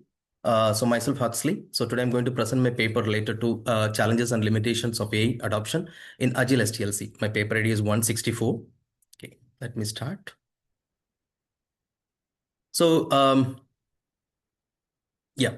The rapid transformation of software engineering has pushed Agile to the forefront because of its iterative, flexible, and customer-centric approach. Within Agile, the software testing lifecycle plays a crucial role in ensuring product quality, reliability, and quick deployment. However, modern systems, especially those integrated with CI/CD pipelines, have become too complex for traditional testing methods. This is where artificial intelligence is increasingly seen as a promising solution. AI today supports automated test case generation, defect prediction, regression optimization, and self-healing test scripts. These capabilities offer significant improvements in accuracy, scalability, and time to market. Yet adapting AI in Agile SDLC also brings critical challenges and limitations. So which is exactly what our study explores. So our research objectives. So our work set out to achieve three main objectives. First is identify the key challenges in adapting AI within Agile SDLC. Second will be evaluate scalability, adaptability, and ethical considerations associated with these AI tools. Third will be the developing a taxonomy and empirical benchmarks to guide researchers and practitioners. So we followed a systematic literature review using Prisma combined with the comparative analysis of existing AI-enabled testing tools, case studies across different domains, expert interviews with Agile testers and industry practitioners. Our evaluation covered multiple data sets, including Defects4J for defect prediction, Human Eval for code corrections, Code Search Net for cross-domain defect localization, Healthcare EMR logs for to test domain adaptations and ethical concerns. So our framework will be in a way like we'll be providing some input and using AI model, the output will be generated, and our output will be later using the feedback loop will be corrections will be happening in a way so that in the future we'll be able to correct our test case designs so that will be used in a corrected way in the near future. So as already said, the data sets will be Defects4J, Human Eval, and Code Search Net, Healthcare EMR logs. So now let's go with the findings. So key findings. So first will be the scalability. AI integration reduces regression testing cycles with 33% and test maintenance efforts with 44%. However, scalability is restricted due to high GPU and infrastructure costs, frequent retaining requirements, and model degradation in large and dynamic code bases. So while AI is effective, it is not yet scalable for all organizations. So next will be the adaptability. So AI models shows excellent performance on benchmark datasets, but accuracy sharply drops in real-world domains, especially healthcare and finance. So models struggle with domain-specific vocabulary and workflows. Lack of adaptability leads to high false positives and in defect detection. The highlights a gap between research performance and industry expectations. So next will be the ethical issues. So 78% of practitioners have concerns about privacy when feeding production logs to AI. Bias and lack of explainability also like reduce trust in AI-driven decisions. Similarly, black box models limit accountability, especially in regulated sectors. So therefore, ethical governance must evolve before full-scale AI adoption. So let me conclude my paper as AI has immense potential to enhance efficiency, speed, and accuracy in Agile SDLC. But these benefits come with some trade-offs: scalability barriers, domain adaptability issues, ethical risks, and reduced practitioners' trust. So our study calls for domain-aware AI models, lightweight and explainable architectures, and strong ethical governance and frameworks. As a future work, we recommend exploring explainable AI, lightweight neural models, and cross-domain transfer learning to make AI adoption more practical and responsible. So that's all about my presentation. Any questions? Thank you, sir, for your presentation. So now we can move forward the question and answer session. So session chairs, if you have any questions, we can move forward. So I hope there are no questions. So thank you, sir, once again for your presentation. Thank you. So now we are moving forward with the next presentation ID with the paper ID 293. Mr. Ranganatha R. Paper ID 293. Yeah, your slides are visible and you can start your presentation. You have 4 minutes for your presentation and 1 minute for question and answer session. Okay, sir. Thank you so much. So my name is Ranganath R. So I'm a research scholar in University of Mysore. So my title is Intraday Volatility and Trading Behavior in BSc Sensex.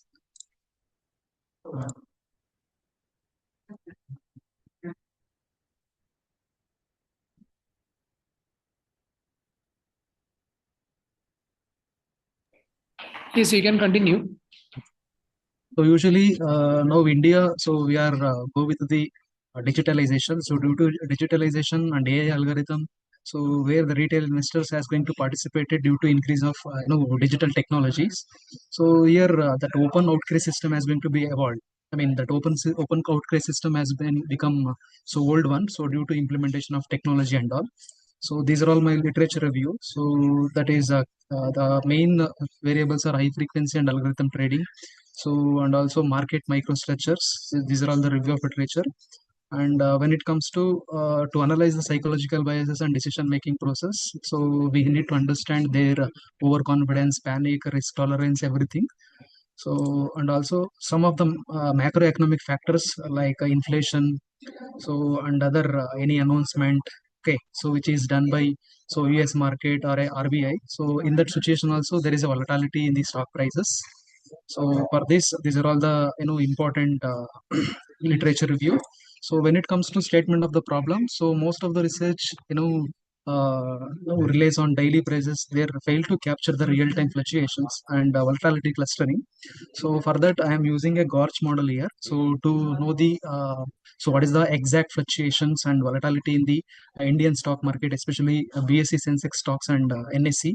So for that, I am considering 30 Sensex stocks to analyze the trader psychology and their decision making process. So next will be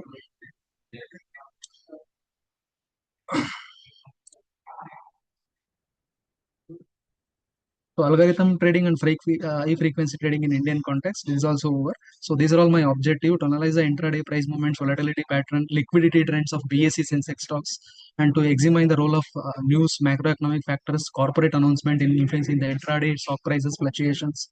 And third will be the behavioral aspects of intraday traders and their decision making process, and to evaluate the effectiveness and profitability of intraday trading strategies for the BSE Sensex stocks in India.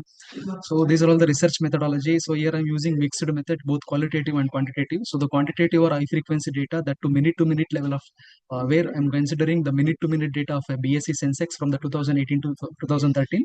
So for the volatility measurement, I'm using Gorch model. So that is of 30 Sensex stocks. And along with, I am also prepared a Google form so to analyze the trader psychology, the trader sentiment, and everything. So this is my conceptual framework. So market structure, news sentiment, trader psychology, that is liquidity, price momentum, profitability. So the price momentum. So this is the conceptual framework of this intraday trading. So checking. So the descriptive statistics, when you look into the descriptive statistics, so HDFC Bank has a 0.23 average returns. So it means that so this intraday price movements of BSE Sensex stocks will be more in case of HDFC Bank, whereas ITC showing a negative value. So overall, based on the descriptive statistics, we can say that. So I mean, based on the standard deviation, there is a low volatility in the HDFC Bank, ITC, Reliance, TCS, and Infosys. It is nothing but all the 30 stocks. So in the midday of middle of the day. So I mean 12:30 or 1:30 p.m. like that. So when it comes to Gorch model estimation, this is the intraday volatility. So for that, I am using Alpha Gorch and Beta Gorch. So based on the Alpha Gorch and Beta Gorch, so Alpha Gorch says about recent shocks, and the Beta Gorch says about the past volatility. So based on all these things, so we can say that there is a low volatility aspects. So when it comes to recent shocks, suppose if anything recent shocks which has happened, there is a high volatility in that period, but tomorrow it will be changed. But when it comes to sorry to interrupt in between, your time for presentation is over. So now we can move forward for the question and answer session. So this is the trends.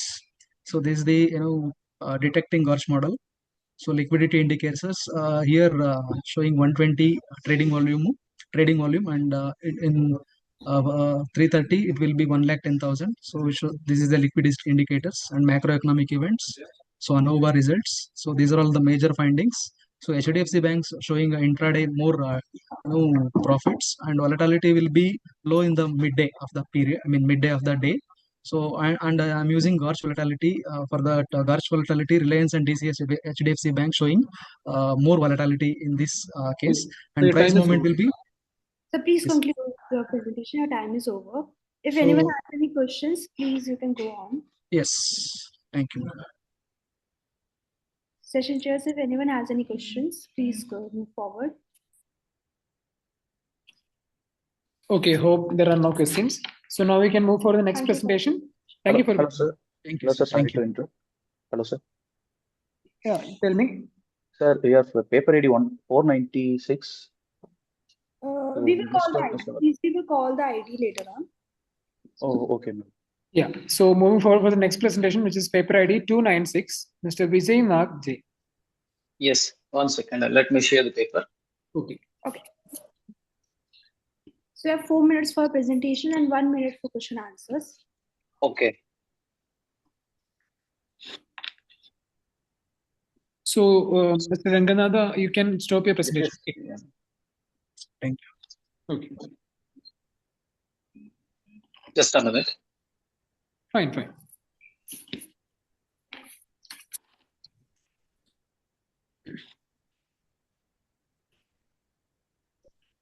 It has to close, I think, right? Mr. Ranganatha, please turn off your screen sharing. Okay. Okay, 1 second. Yeah. 1 second.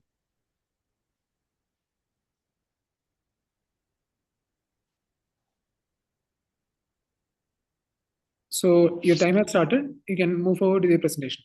1 second. It's not taking. It's okay.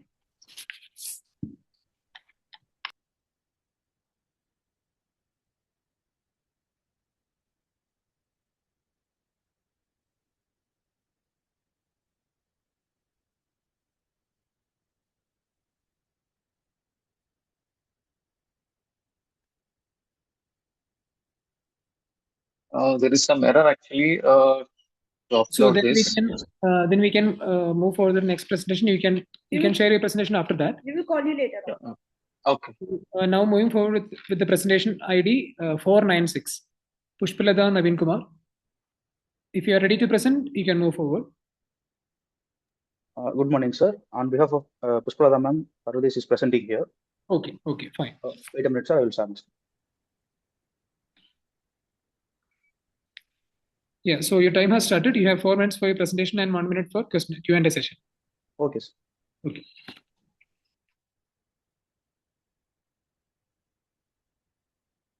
Hello, sir. Our problem statement is increasing urban population and rising emergencies, which demands faster and smarter ambulance systems. So when we going for a traditional ambulance system, it will lack of inefficiencies. But when coming to AI algorithms triage system, the ambulance will be more efficient and it will help people to save more lives. This is flowchart.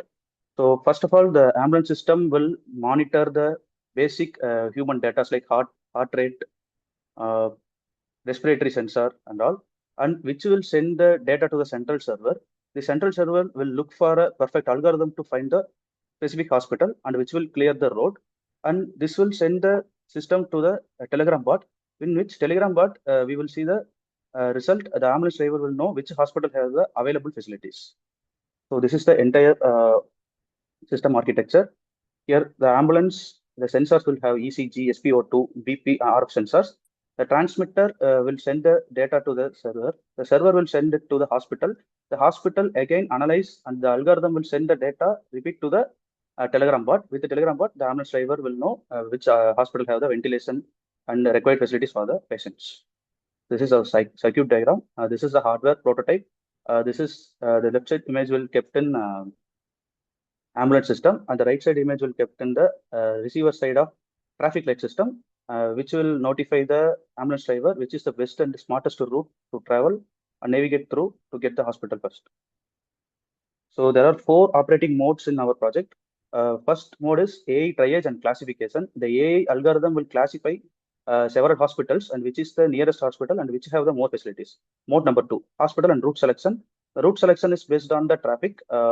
Here, ambulance driver will know through the Telegram bot which is the best route. And mode 3, traffic preemption. There is a green corridor, green light there, which will turn on when the ambulance is there. And mode 4 is monitoring and oversight. This is a performance comparison of traditional ambulance system and proposed smart ambulance system. Traditional ambulance system, EMS time response is 30 minutes. In proposed ambulance system, it is reduced to 5 minutes, whereas old traditional ambulance system have 40% efficiency. Here in proposed AI-based algorithm will get you 90% of efficiencies. So communication latencies will be high in past traditional system, and now it will be less than 3 seconds. So conclusion. So this integrating IoT sensors and AI triage inside the ambulance will save more people lives in the ambulance system, which will get notified to the ambulance driver to take the perfect decisions based upon the requirement of the patients like beds, ventilations. It will reduce emergency response time by 40 to 50 minutes. So these are the references we took. So that's all about the presentation. Okay. Okay, thank you for your presentation. So next we can move Thank for you, the Q&A session.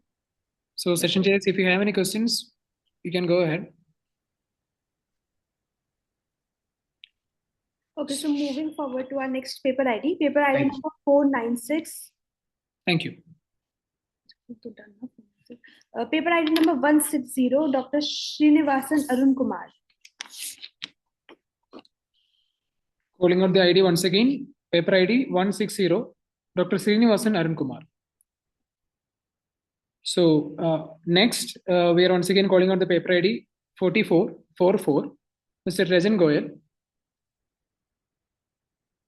Paper ID number 4444, Mr. Rajan Goyal.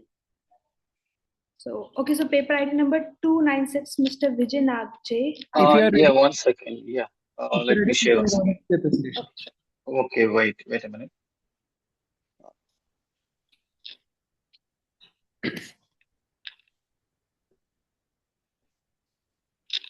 Still, I'm facing this error issue here for sharing a document. I don't know why. It's okay.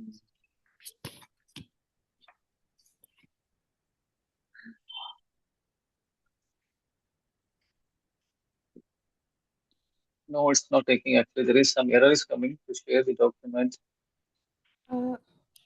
It's okay, then you can just, if you can give your presentation without the PPT. Yeah, sure. Definitely. 1 second.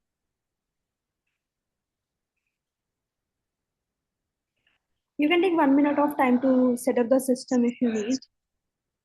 Okay.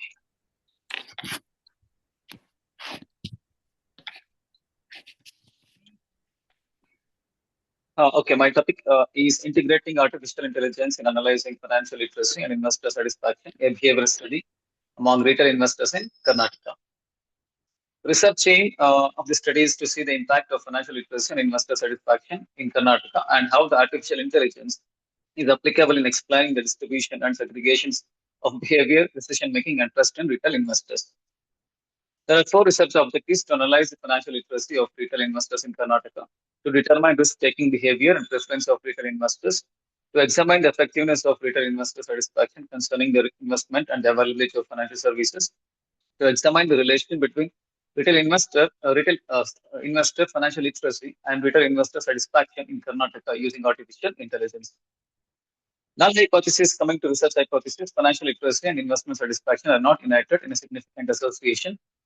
And alternative hypothesis, financial literacy and investment satisfaction have an important relation with retail investors in Karnataka. The important research rationale is the study can be used to enhance the performance of investors by determining the role of financial literacy in satisfaction, as well as the findings can assist financial advisors, educators, and policymakers to design improved systems of training and support of Karnataka investors. Coming to literature gap, there are a lot of literatures available, but still there is a gap existed with respect to identifying the level of financial literacy and financial satisfaction among investors in Karnataka. There is a research problem. Most people in Karnataka are retail investors, and without basic financial education, they may make poor decisions and become frustrated, and hence the study is being taken into consideration. The method outlined involves mono-method research, which uses a single data collection technique to answer research questions. And this is mainly purely based on quantitative design based on a structured survey. Research philosophy, it is positivism philosophy. This means to rely on real data and facts, not based on any assumptions or opinions. Research design is quantitative, descriptive, cross-sectional design, and the information was gathered only once with the participants, that is chosen investors, through a standard questionnaire. And coming to the analysis part, the very important is the correlation coefficient is 0.88, and this highlights the strong relationship between the financial literacy and investment satisfaction. The covariance of 2.28, which depicts the financial literacy and satisfaction, are increasing simultaneously among the retail investors in Karnataka. T-statistic 2.46 and p-value 0.017 is below the significant level, alpha 0.05, which means the null hypothesis is rejected and alternative hypothesis is accepted. And this ensures that there is a positive connection between financial literacy and satisfaction in Karnataka. And coming to the results and discussion. Conclusion of your presentation. Okay, and conclusion. To conclude, there is a significant correlation between financial literacy and satisfaction which was found, which confirmed the key research objective. And people who understood more were confident in making decisions and they were more satisfied. Recommendations: targeted local workshops. Financial institutions must concentrate on providing fair guidance and comprehensible advice. And the digital awareness campaigns, simple learning material in local languages, and enhancement of financial infrastructure, notably in medium-sized townships, towns and rural locations, is more preferable. Thank you. Okay, sir. Thank you for your presentation. So now we can move for the Q&A. So session days, if you have any questions, we can go ahead. Hope there is no questions. So thank you, sir. Thank you, sir. Thank you for your presentation once again. Now, So calling the next paper IDs, the leftover ones. Paper ID number 160. So this is the final call for the paper ID 160 and paper ID 44. Final call for paper ID 44. So we hope they are not available. Final call for paper ID 348. Final call for paper ID 478. Final call for paper ID 479. Okay, so now next, it has truly been a wonderful collaboration of research. A sincere thank you to everyone, participants, organizers, volunteers, and technical teams for contributing to its success. We now formally conclude the meet. Have a great day ahead. Thank you for joining. Thank you all session. Thank you, Amity. Thank you. Thank you. Thank you, sir.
Good afternoon, ladies and gentlemen, honorable guests, respected dignitaries, esteemed academicians, industry experts, distinguished researchers, and dear students. I am Anushka Garg alongside Adarsh V. Raju, your master of ceremony for this prestigious event. It is with immense pride and great enthusiasm that I welcome you all to the International Conference on Computational Engineering, Sensing Technology, and Management, ICC ETM 2025, hosted by Amity University, Noida, in collaboration with Western Sydney University, Australia, and IEEE New South Wales section. We are gathered here today, both in person and virtually, from across the globe, united by a common pursuit of innovation, collaboration, and advancement of technology and management. Now, from here, I will hand over to my colleague, Adarsh. Okay. So, thank you, Ms. Anushka. So, we extend our sincere gratitude. Okay, fine.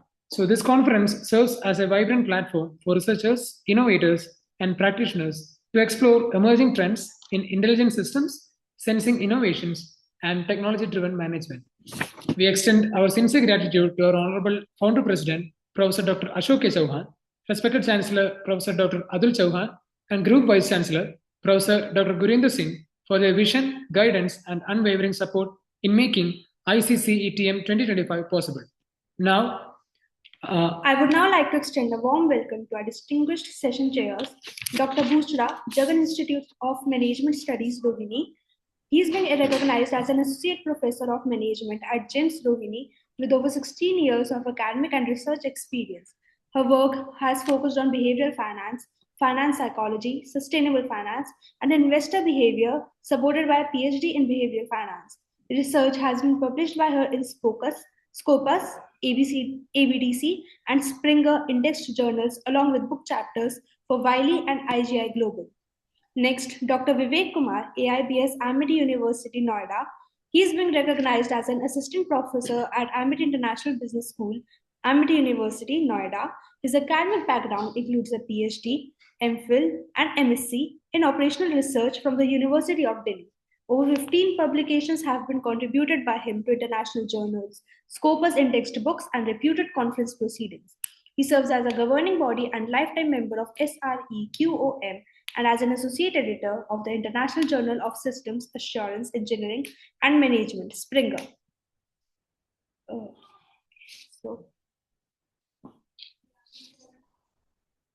We now move to technical sessions where plenty of research papers will be presented in this track.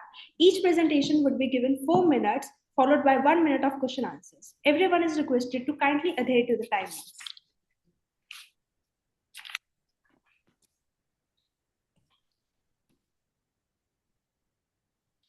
So moving forward, we are first calling out the paper ID 198, Renugar. Repeating again, paper ID 198. Next paper ID, we are calling paper ID number 160, Dr. Srinivasan Arun Kumar. Option trading with option Greeks and machine learning, a quantitative approach. Yes, I am here. I will share my presentation. Okay, so please start. Yes. So you have 4 minutes of presentation along with 1 minute of Q&A. Okay. So my topic is my PPT visible? Yes, sir. It's visible. Yes. Okay. My topic is all about option trading with option Greeks and machine learning, a quantitative approach it is. So option in stock market, basically the option which is giving a high volume of trade across the globe. So that was the interest which we have taken. But how the pricing is option for the options? So traditionally, there are two modules, which is two methods, pricing methods is available in the market. That is Black-Scholes model and binomial.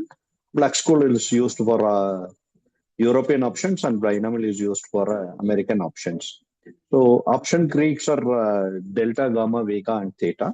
And what happened is these tools, Black-Scholes model has an assumption of constant volatility in pricing the options. So we want to understand the non-linear dynamic when volatility to be taken into consideration. So we used machine learning. So we found the research gap Some of the researchers has done in Greeks plus machine learning. Most machine learning ignores Greeks. No, we have taken 20 years of data from Nifty and Bank Nifty options we have taken, and we used LSTM and XGBoost to understand the non-linear patterns. So we evaluated the approach's accuracy, Sharpe ratio, and drawdown using this. So we compare the traditional method and machine learning methods. The objective of this is to incorporate option groups in machine ML models to predict option pricing direction. Compare ML model with Black-Scholes and binomial on I'm accuracy. sorry to interrupt. Can you please present this in slide share mode? Present your PPT. Please present. Is it okay now? Yeah, now Yes, it's okay. okay. Yes. Yeah. So build a hybrid model for improving the forecast. The dynamics, develop a dynamic ML-based trading strategy. That was the intention. It is the data overview is 2001 to 2024. Bank Nifty it started in 2008. So we have taken the data from 2008 to 2024. We have used option Greeks of delta, gamma, theta, vega, and rho. Underlying option prices, implied volatility, time to expiry, open interest, volume, and market indicators. The data size is 20 years plus of daily data we have done. So how we processed it, missing values and outliers handled, and we used for future selection XGBoost importance ranking was there. So this is how it is. So the result we have produced is it is reduced from traditional method. It has been reduced to a 26% improvement, 29% improvement is there, and Sharpe ratio it has been increased. If we have used a machine learning compared to the traditional model, when we use machine learning, we'll get a Sharpe ratio of 1.1, 1.22, which is around 38% gain we have. And even the win rate, we have used buying and selling based on the systems. The win rate is also increased when we do machine learning. The average profit has also improved rupees 43 when we compare to the traditional methods and machine learning methods. And year-wise, we have given the data. So year-wise, Nifty traditional method from 61 to 85, and accuracy, Nifty accuracy is 91%. Bank Nifty accuracy is 89% in 2024. So Sir, most sorry to interrupt you in influential. between. You have hardly 1 minute to So you present have your. 1 minute. Yeah, I will complete it. Okay. Okay. The most influential factor is top predictor is implied volatility, which is around 8.87%. The Black-Scholes model, which uses only the old method, they uses the constant volatility. So the machine learning model takes the implied volatility first. The time to expiry is also negative, and from 0.75 to 0.85, delta is strongly positive. It is. So pair test, we got p-value is less than, it is significant differences there. Model outperforms the statistical security. That is the contribution is this one.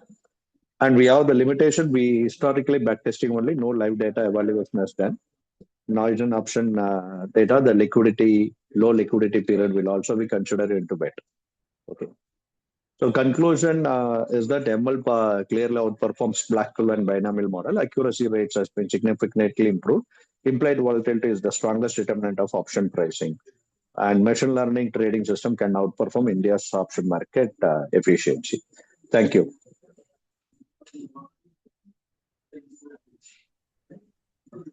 Sure. Okay. So we can now move to questions if anyone. Yeah. Sir, can you please go to the first slide of your presentation? This one, ma'am. Yeah, title slide. Title. Okay. So this is option trading with option Greeks and machine learning. And right, you had included a data of somewhere around 24 years, yeah? Right? 24 or 25.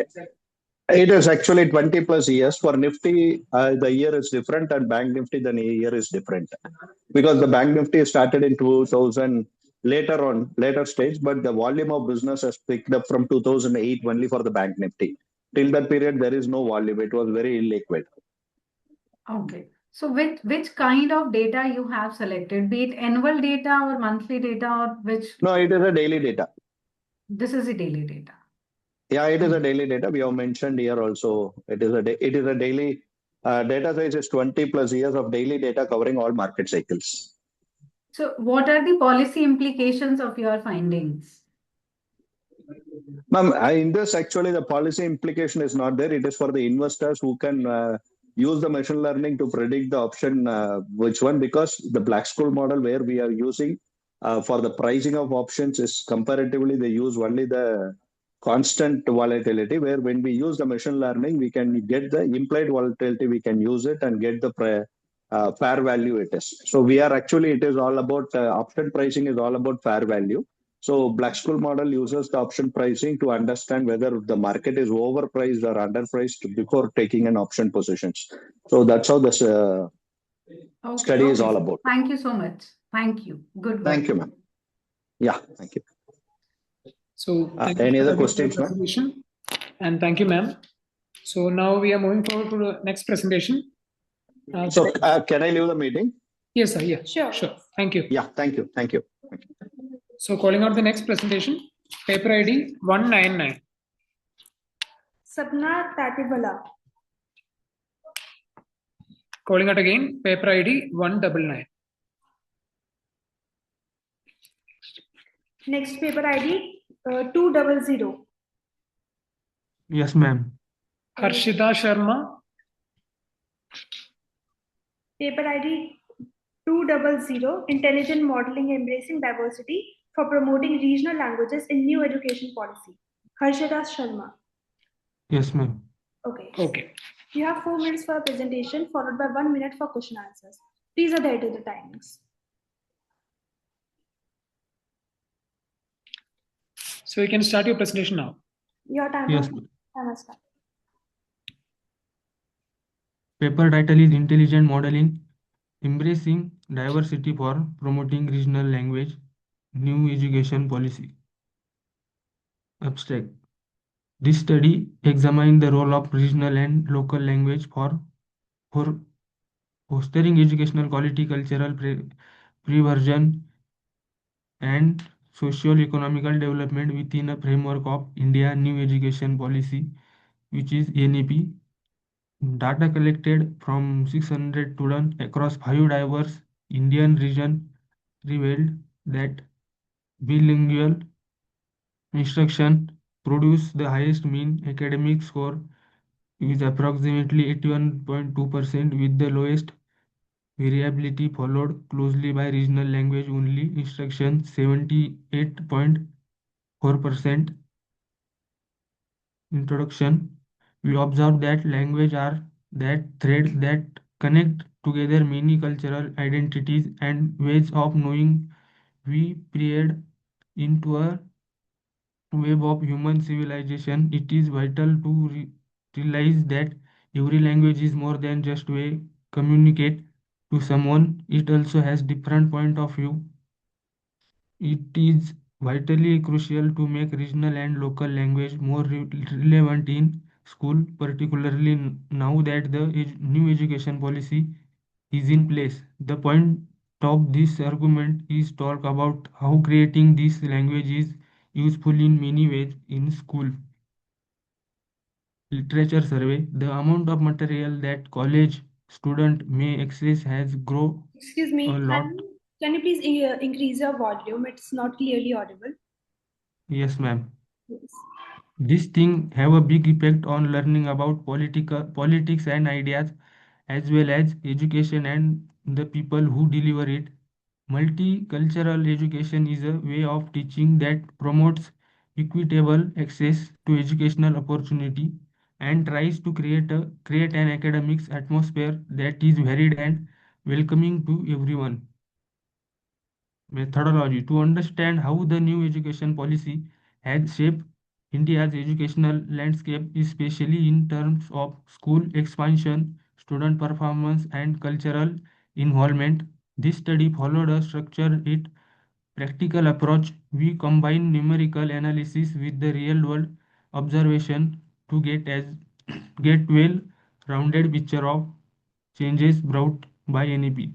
Approach to the study, where the data came from, what we measured, how we analyze the data, choosing the right sample, ensuring accuracy, analysis of interpretation, regional expansion of school before and after NEP implementation. Region is North India, number of NEP school pre 12,000, South India 1,050, number of school post NEP 16,050. The total number of school pre NEP is 5,050 and number of school post NEP is 7,360. Percentage is increases is 45%. Sorry to interrupt you in between. You have hardly 1 more minute to present. Okay. Yes, Please sir. move on to the result and the question and answer part. Yes, the result and discussion. The new education policy has transformed India's education system. Is regional axis. This table compare the number of school before and after NEP adoption, showing extraordinary educational infrastructure expansion. School grew from 5,050 to 7,360 at a 45.8% increases. The northeast region had the largest growth of 66.7%, suggesting deliberate policy involvement in neglected and remote region. Government measure to close the urban-rural educational gap and recognize the Northeast distinct language and culture contribute this increase. Conclusion. In conclusion, regional language should be taught in Indian school for social, cultural, and economic reason, not only for personal desire. By embracing diversity, the educational system can produce graduate with high level of education and citizen with a strong cultural Your foundation. time is up Your and you have time is to up. wind up. So now we can move forward to the Q&A session. Session JS, if you have any questions, we can move forward with that. Yeah, Dheeraj, just one question. From where you had collected data for this? Yes, ma'am. From where have you collected data for this? Ma'am, this data is collected for National Education Policy website. For which year? Huh? For which year? For which time period you had collected data? 2020. Okay, fine, Dheeraj. Thank you. Yes. Okay, so moving forward, now I've So thank you for the presentation. So, and thank you, ma'am. Thank you for the Q&A session. Now, I would like to extend a warm welcome to our keynote speaker, Mr. Rohit Yallavulla, Data Governance Analyst, Kemper Dallas, TX USA. He's been recognized as a data governance analyst with over 4 years of experience in data governance, metadata management, privacy compliance, and ethical AI. Work has been contributed across healthcare, finance, and enterprise systems to build scalable and trustworthy governance frameworks.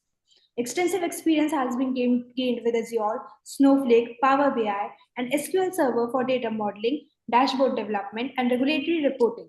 Compliance with GDPR, HIPAA, and CCPA, CPRA has been ensured through his privacy-focused expertise.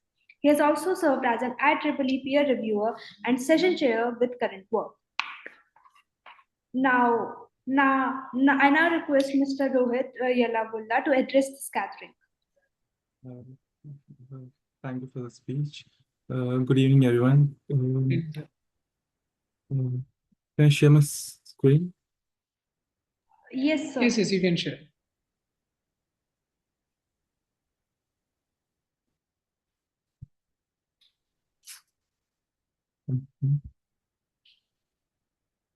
So before starting the presentation, we are going on with time-bound presentations and all. So kindly make sure the timings also. Yeah, sure. Will do. Thank you, sir. Okay. Just checking this.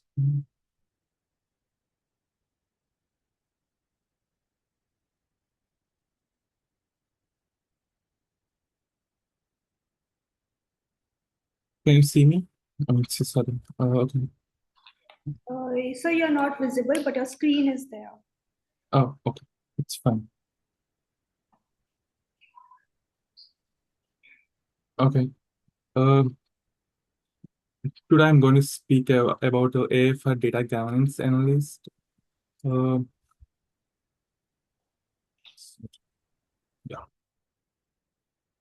Okay. The transformation journey, how AI is transforming the role of data governance by automating manual controls and enabling intelligence governance pipelines. As organizations today, there's more quickly moving towards like a cloud native architectures and sensing driven data ecosystems.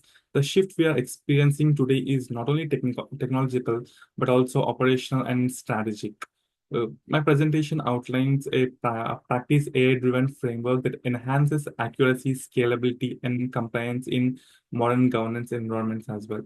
So, why we need AI for data governance? So, data volume across enterprise are increasing at an unprecedented rate today.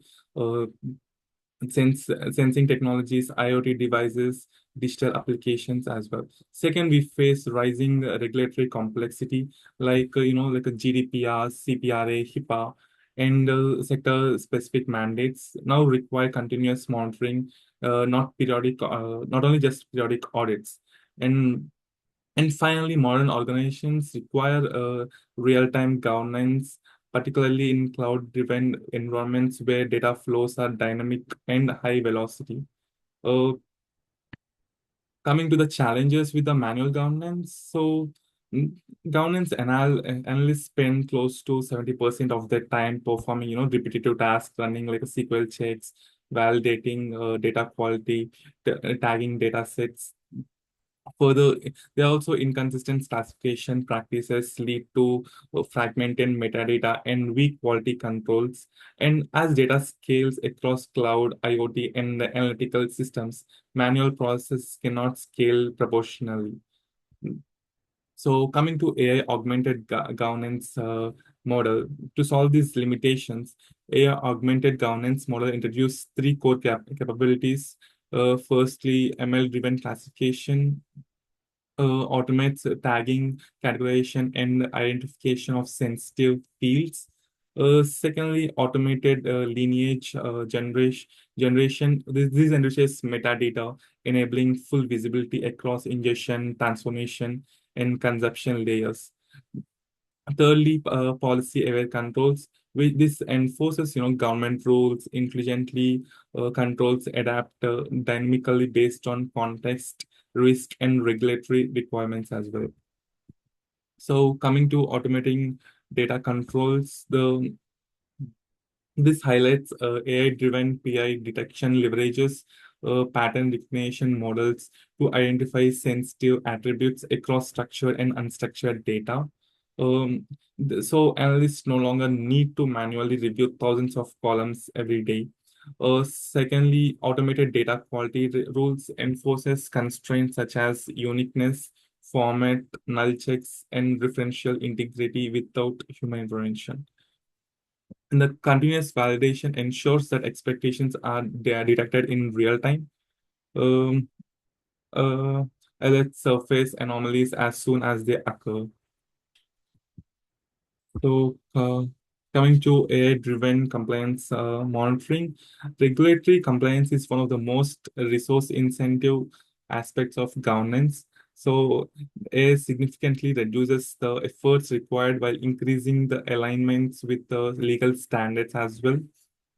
So, real-time policy checks, predictive risk scoring. Finally, automated evidence generation provides audit trials, documentation, and compliance logs without manual preparation. So, okay, now coming to intelligent workflow orchestration.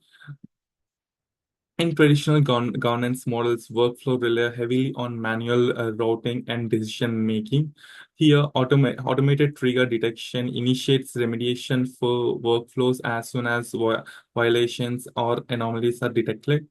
Intelligent approval pipeline route tasks based on severity, sensitivity, and policy context, ensuring that the right stakeholders are involved at the right time. Excuse me, sir. Sir, with all due respect, we have hardly 1 more minute for your presentation.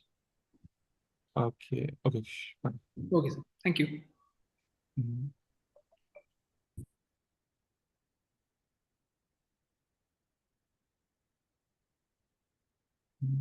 Okay. Coming to cloud governance integration, the integration of AI driven governance with modern cloud infrastructure is essential for end-to-end control. AI strengthens the identity and access management by automatically validating entitlements and enforcing least privilege policy. Uh,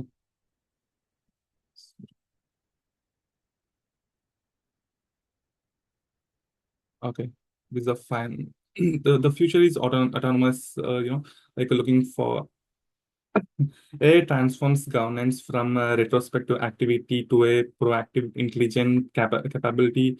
Um, it also automation reduces organizational risk, enhance accuracy, and improves trust between stakeholders and systems.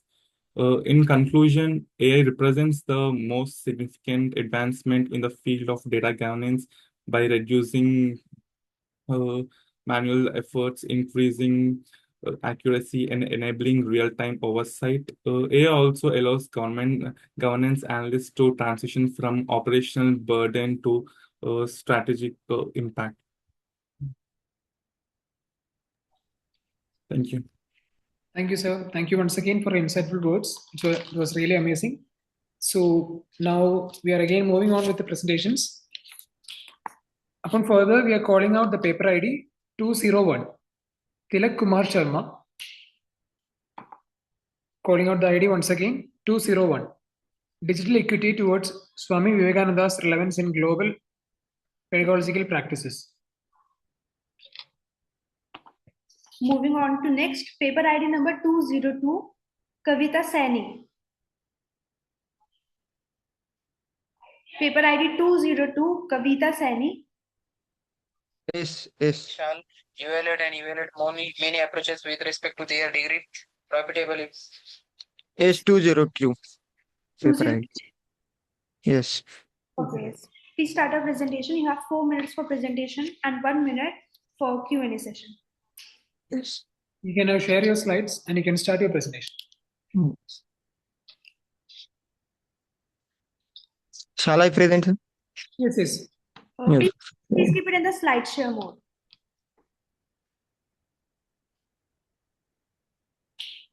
Screen is visual, eh? Yes, it's visible. You can start. Yes. My paper ID is 202. I repeat, my paper ID is 202. Title: IT-based analysis on women's political leadership, social culture, economic institutional barriers. So, the abstract is the Indian has made a lot of progress on the passing news since started in 1 second. Passing laws since in started its campaign for general equality in politics. The Nari Shakti Vandan Adhyanam 2023 is one of the most important things that has been done in the 53% of seats in the Lok Sabha and the state legislative assemblies. Even while some progress has been accomplished, there are still a lot of things that makes it hard for women to become active in politics in a meaningful manner. Some of the reason this happen are because women depends on males for the money. There are bias against women in institutional and cultural normals that have been handled down through the years. In 2024, women will only hold fewer than 50% of parliamentary seats, which has far level than the global average of 26%. This show how hard it is for laws to do rid of the deeply uh, ingrained gender discrimination. This research uses a method that is the both descriptive and analytical. This study also used secondary data from government reports, academic journal, and international standards. So literature surveys using Malaysia and Bangladesh as an example. The study looks at the mental, social, and organizational barriers that women in university leadership positions in South Asia encounter. We use interactionist feminist theory to look at the topic. We spoke to 20 female deans from the 20 public schools in the Malaysia and Bangladesh. In the semi-structured interviews, we then spoke to the 8 female deans in 2 focus groups. The result revealed that the biggest problem for the female deans in Bangladesh were personal ones, such having family obligations and not understanding enough about technology, wanting to be a leader, not having a supporting husband to, and not managing their time properly. Women who weren't excited about the being a dean and significantly through time getting those posts. Methodology: this study used both descriptive and analytical method to at look problems that women in India face when they desire to become involved in politics. The main goal of the study is to look at the social, culture, economic, and institutional problem that women face. The descriptive method explain all the obstacles women have and how these problem make it together for them to become a to become a So, active in sorry to politics. interrupt in between. You have hardly 1 more minute to present. Please Yes, move yes. to the results or conclusion, and then we can have the Q&A session. So analysis and intervention. So comparative representation of women in parliament. So country is around there is a 60.4% women in parliament. So Sweden in 46.1% in parliament. Norway is 45% 2% in women in parliament. So India is 14.5% in parliament. So global average is 26.4 26% in women in parliamentary. So source human these are the graphs, Sir, comparatively graphs of the countries. the time for presentation is over. Thank you very much. We can now move on to the question and answers session. If anyone has questions, please go on. Okay. Yes. Siddharth, what is the reason as per your research of less representation of Indian women? Hello, ma'am. Why the representation of Indian women is less in comparison to other countries? Yes, ma'am. Indian woman is. Just a general answer based on your research. Yes, ma'am. Because of the some like freedom is the most important concept in most important element in the India. So that's why woman is not representing our country in the parliament. Okay, fine, fine. Okay, thank you, ma'am. Thank you for the Q&A session and thank you for the presentation. So now Thank you, sir. Now we are moving forward to the next presentation, calling out the paper ID 203. Panni Kumar, calling again, paper ID 203. Okay, next paper ID number 198, Miss Renu Garg. Paper ID 198. Okay, we are calling the next paper ID 201, Mr. Tilak Kumar Sharma. Yes, madam. Okay, no, so you can start your presentation and you have 4 minutes to present and 1 minute with Q&A session. Yes, sir. I can share my screen. Yes, please repeat your paper ID. It's 201, right? Yes, yes. Okay, thank you. Your time has started. Yes.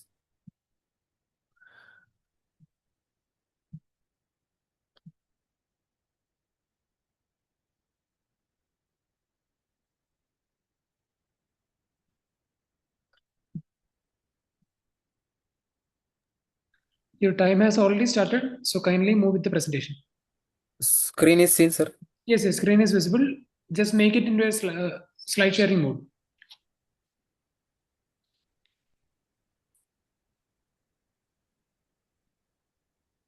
One minute, sir.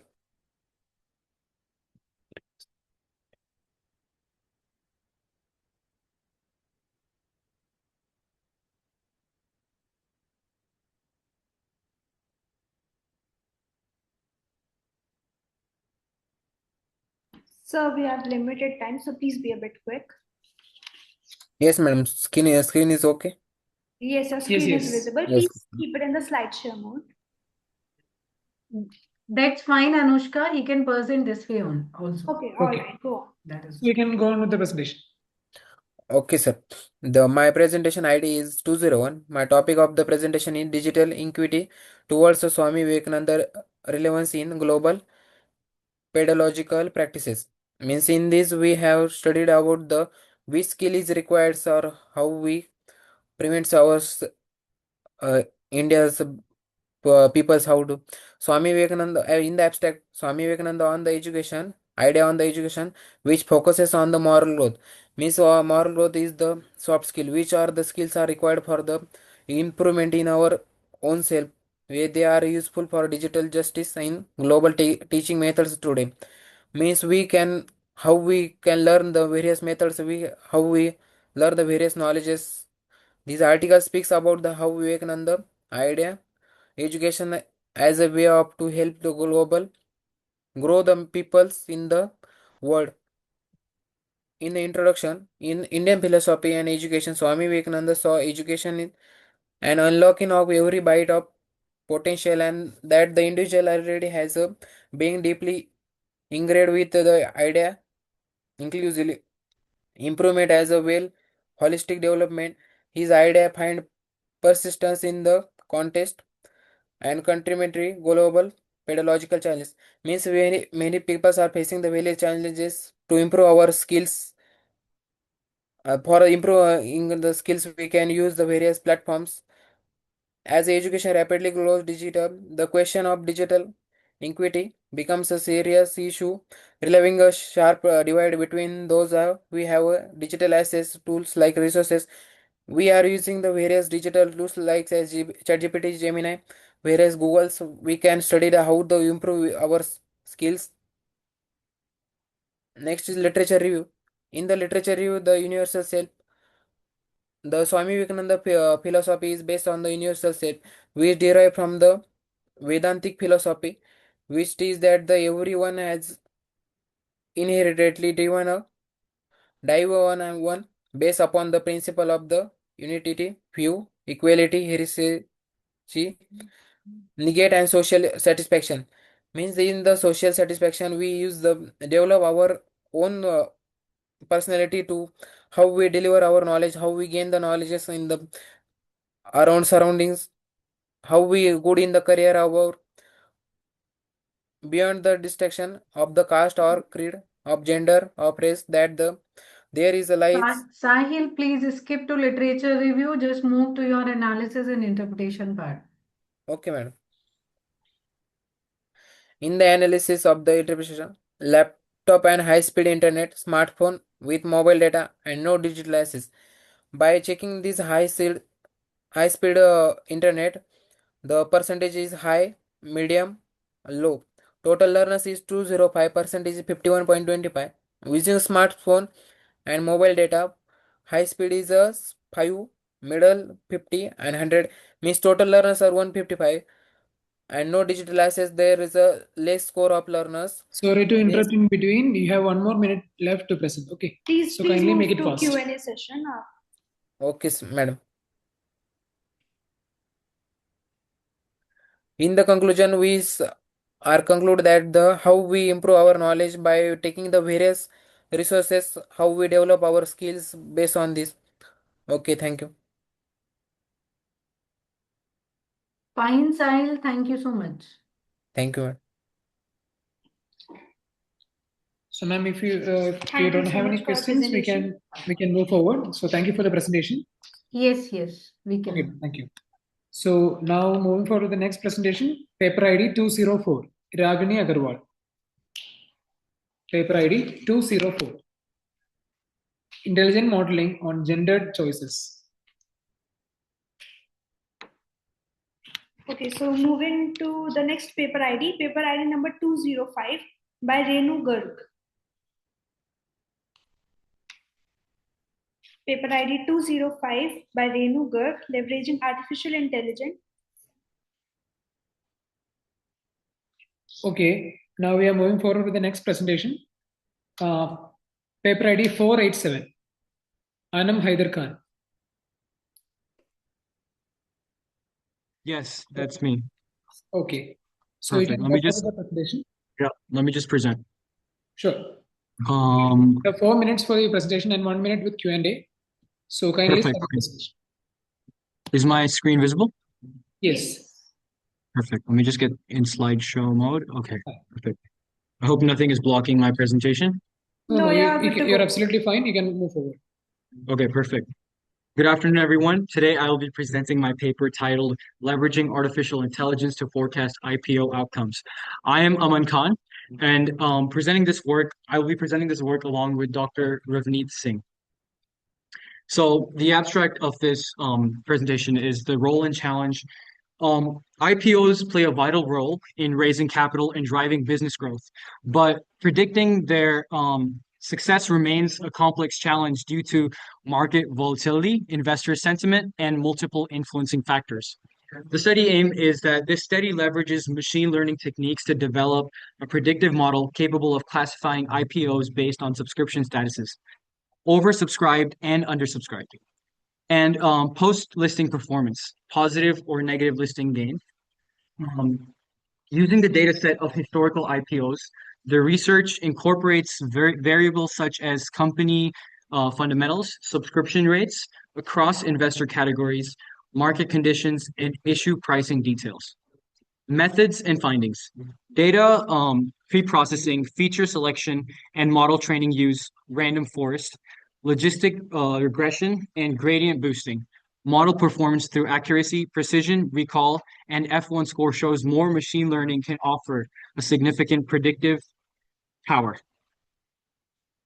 So the importance of IPO is that it represents a pivotal event in a company's growth journey, allowing it to raise capital for expansion, debt repayment, and strategic projects. The risk factors, though, are that the success depends on market sentiment, economic conditions, the investor demand, and company fundamentals. And the limitations of the traditional methods are that the traditional evaluation methods rely on financial ratios. Past market trends or expert judgment may not fully capture nonlinear relationships and hidden patterns in the data. So the advantage that comes with machine learning is that these algorithms can process large data sets, identify subtle correlations, and generate predictive models with higher accuracy and objectivity compared to manual analysis. Now, the problem statement is that the accurately predicting an IPO's performance, subscription status, and post-list price movement remains a challenge for investors and analysts. Reliance or traditional approaches. Traditional evaluation methods often rely on financial ratios, past market trends, or expert judgment. These methods may not fully capture nonlinear relationships and hidden patterns in the data. There is a challenge due to the inability of traditional methods to identify complex patterns affecting IPO success. Now, the research objectives are that this study focuses on applying supervised learning techniques to predict IPO success based on historical IPO data. The subscription prediction is that it's either oversubscribed or undersubscribed. Listing performance prediction.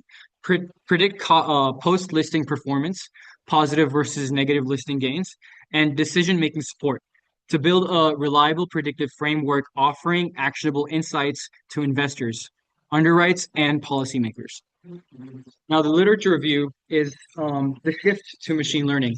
Research has shifted from traditional economic models to machine learning approaches. Model performance evidence. Random forest outperformed regression. Sorry for interruption, Anam. Please move to your research and interpretation part. Research methodology and interpretation. I'm going to move to, okay, perfect. So data collection. Data set includes issue size, price band, subscription rates, market indicators, financial ratios, and listing performance. Data pre-processing. Missing values imputed, categorical variables encoded, relevant features selected, over subscription and listing gain created as target variables. 80 to 20 train set split applied. Mr. Evans, sorry to interrupt, but your time is almost over. So now can we move forward to the Q&A session? Thank you, sir. Yeah, perfect. Yeah. Okay, so moving on to the Q&A session. If any session chair has any questions, please move forward. Please go on.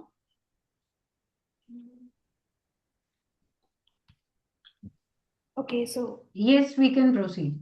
Okay, so ma'am. proceeding. Perfect. Thank you so much for your time. Yeah, Thank thank you. you. Thank you for your presentation. And calling out the next paper ID 594. Paper ID 594. Samara Simha. Yes, am I audible? Yes. Yes. So So you just can give move me a forward. second and add my paper to this. Okay, so you can share your slides and you I'm can just sharing it. Just give me a second. fine. Kindly note that you have 4 minutes for your presentation and 1 minute for the Q&A session. All right. Yeah. So is my screen visible?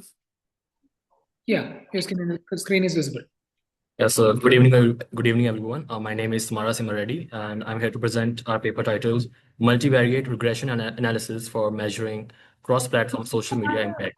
Mr. Samara, I'm sorry to interrupt, but just choose the PPTs thing on your screen. It's showing the Zoom screen and the slide screen both. Oh, just give me a second. I will do that. Sure.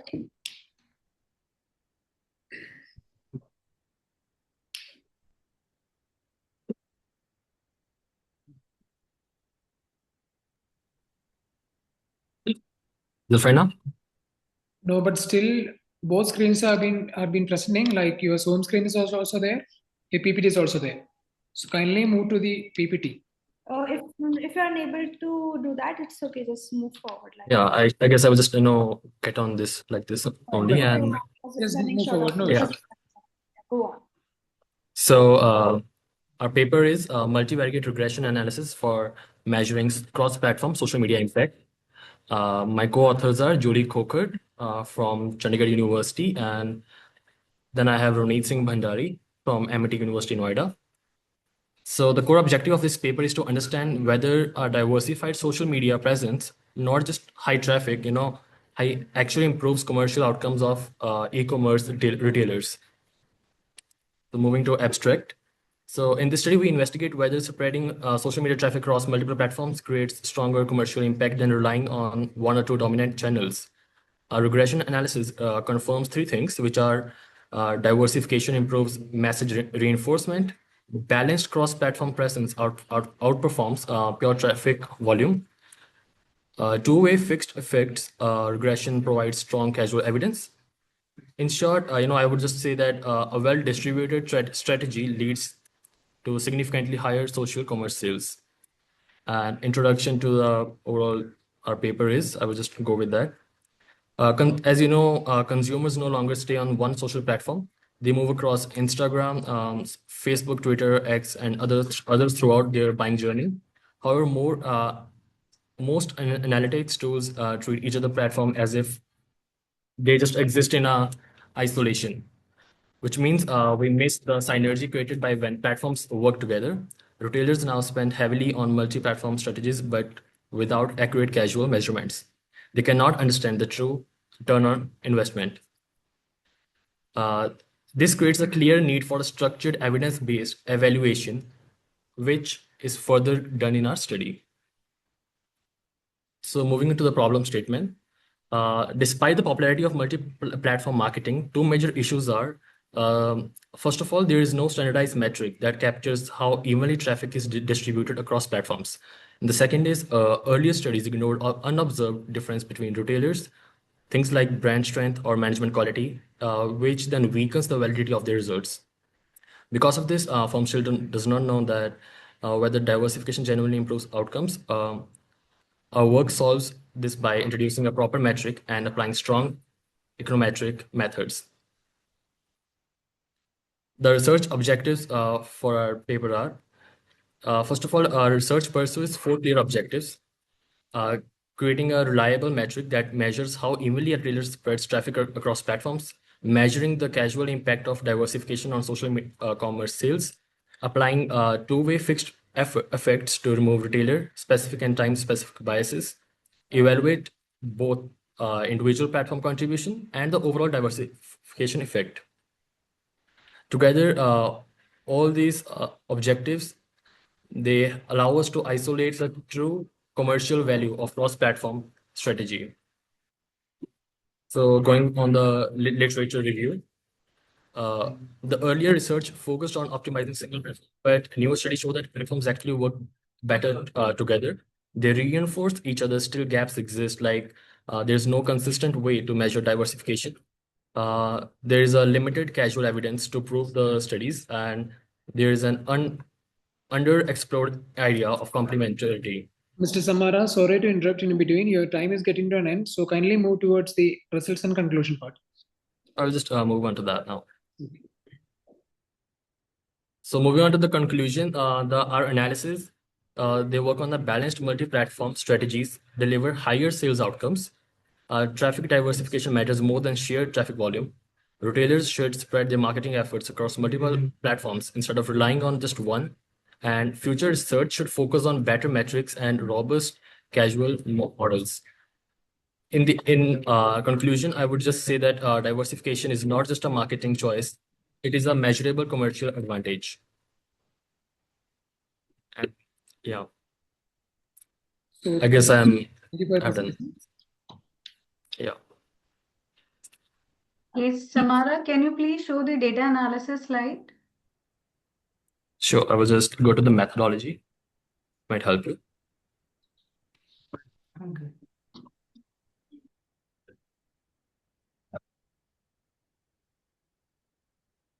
Fine, Samara, thank you. Fine. Thank you very much.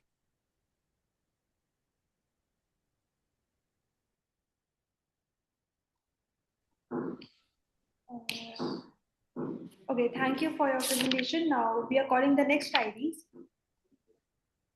Calling paper ID number 198 by Ms. Renu Garg.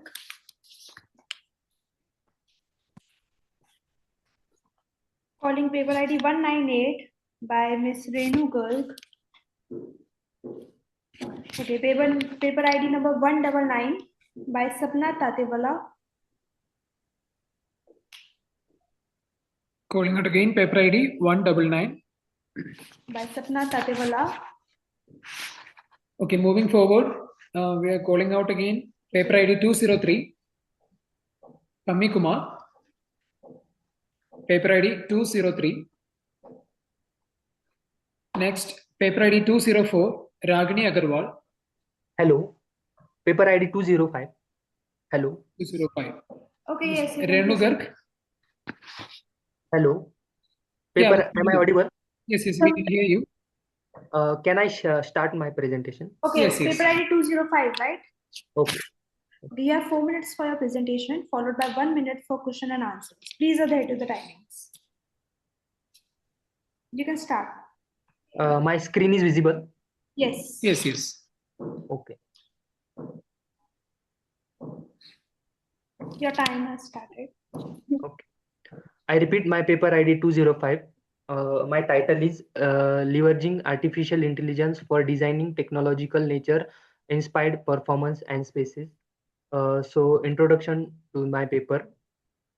Human-built environment relationship has been a key issue in architecture and design studies for their beginnings. Our surroundings already affect our mood, behavior, and health.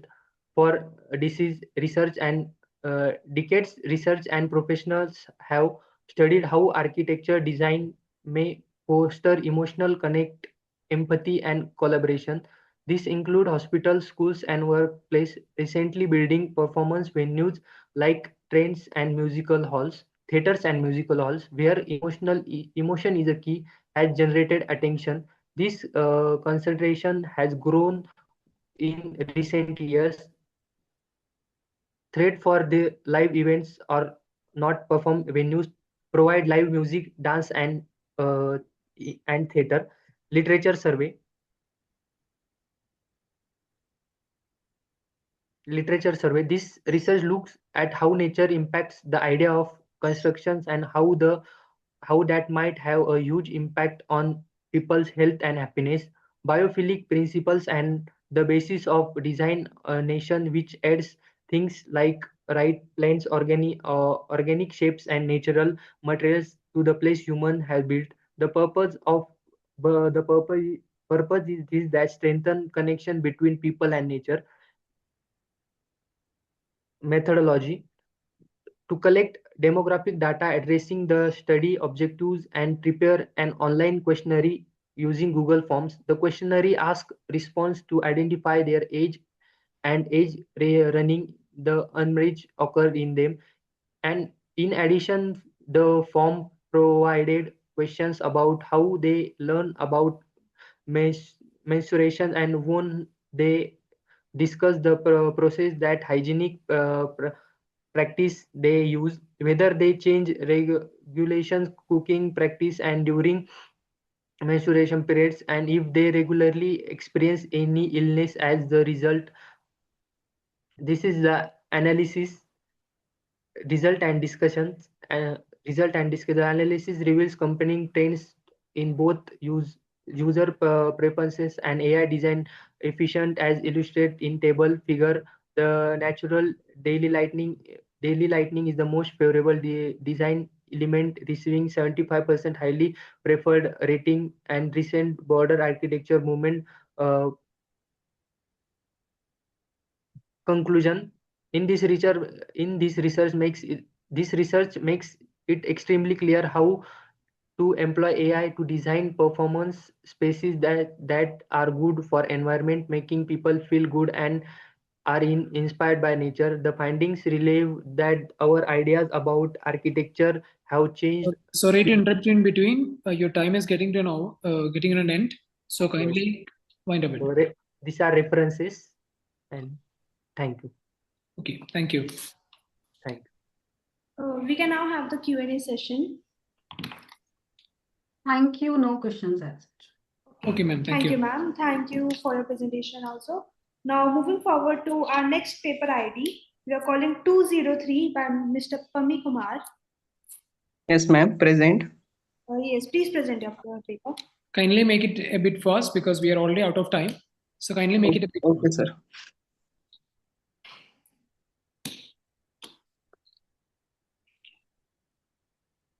Your time has started. You have 3 minutes for presentation and 1 minute for Q&A. Okay. My paper ID is 203. Let's talk about the abstract of the paper. Lack of education and cultural and religious barriers associated with the menstruations in the Southeast Asia can lead to the poor hygiene and the serious health issues among the adolescent girls and women. In this study, we tested the hypothesis by providing the online questionnaire to the young women attending college in the Rajasthan, India to understand. Let's talk about the methodology used in the paper. To collect the demographic data addressing the study objectives, we prepared an online questionnaire using the Google Forms. The questionnaire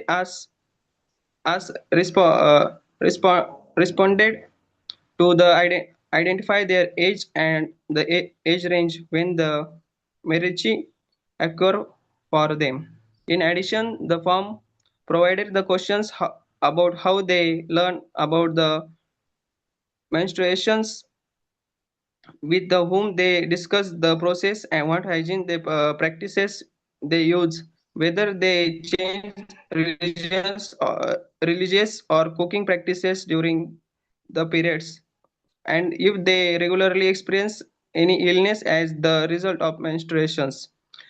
Results. Let's talk about the analysis and interpretation in the paper. In this study, we observed most of the women experience the menarche at the age of the 13 to 40 years, followed by the 11 years to 12 years. Similarly, age distribution were found for the girls in the urban slum area of the Karad. We found the most women learn about the menstruation from the homes, and the overwhelming majority respondent said said they talk about their first menstruation cycles with their parents. Reference similarly found that the mother were the first to inform the girl about the menstruation in the 84% of the cases. However, found that the less than the 38% of the girls learn about the menstruations first from their mothers, according to their poll of the secondary school girls in the West Bengal. In our study, most reported learning about the menstrual hygiene, including use of the sanitary pads and other sanitary products from the family members. Please move a In bit the faster and get to the result part, then we can have the Q&A session. Okay. In conclusion, menstruation is a normal physiological function in the girls and women that is indicative for the reproductive health. Menstrual hygiene practices are important for maintaining the health of the women, but lack of the education belief in the false taboos and the poverty can effectively discourage and prevent use of hygiene practices among the girls and the women in many countries, including India. In our studies, engaging middle class women in Jaipur, most of Fine, the Abhishek. Just one question. What was the sample size? what, ma'am? What was the sample size? Ma'am, I don't know properly. Don't know the sample size now, but Okay, fine. Fine, Abhishek. Thank you. So thank you for your presentation. And now we are moving forward with the presentation. Calling ID. the next paper ID number 204 by Ragini Agrawal. Present, ma'am. Yes, please present your paper ID. You have 3 minutes for presentation and 1 minute for Q&A. Please strictly adhere to the timings. Kindly make it a bit fast, okay? So you can start your presentation now. Your time has started. Okay, ma'am.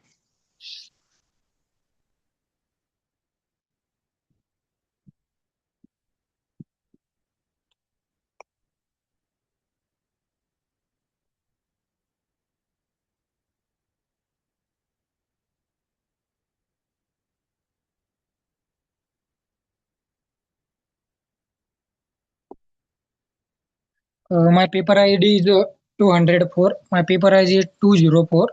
Intelligent modeling on gendered choices, electronical trends and participation. Abstract: the present study investigation the influence of gender and electrode behavior, policy preference and voter participation pattern through the application of intelligent modeling technique drawing and cross-sectional survey of 400 respondents across multiple gender identities, age group and educational background. The research integrated descriptive and inferential statistic analysis include ANOVA to identify significant difference in electoral trend.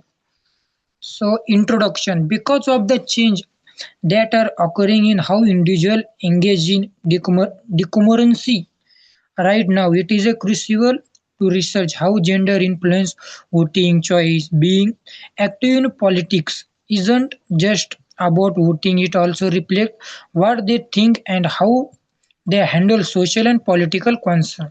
All of these things are seen in voting. So literature review. The goal of this study is to give. Rishikesh, we can skip literature review, just move to research and data analysis. Okay. So methodology. The research employ a qualitative cross-sectional survey. Design aim to exploring how gender influence electoral behavior, participation pattern and policy preferences. This approach how chosen because it allow for systematic collection and analysis of numerical data, enabling statistical robust comparison between different gender groups. By integrating intelligent modeling technique into the analytic framework, the study not only described trend but also uncovered deeper pattern that could inform predictive model from future electoral behavior. So analysis and interpretation. So this is gender group is gender is male, female, non-binary prefer not, gender, age group, and education. This figure shows that demographic distribution of regeneration. Mr. Rishikesh, you have 1 minute left. Please either get to the result part or we can have the Q&A session. Okay, so result and discussion. So demographic profile.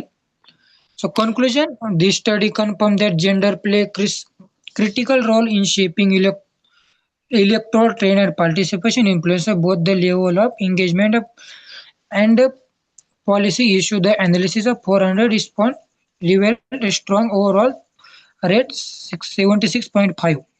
So references. Thank you. Fine, Rishikesh. Thank you so much.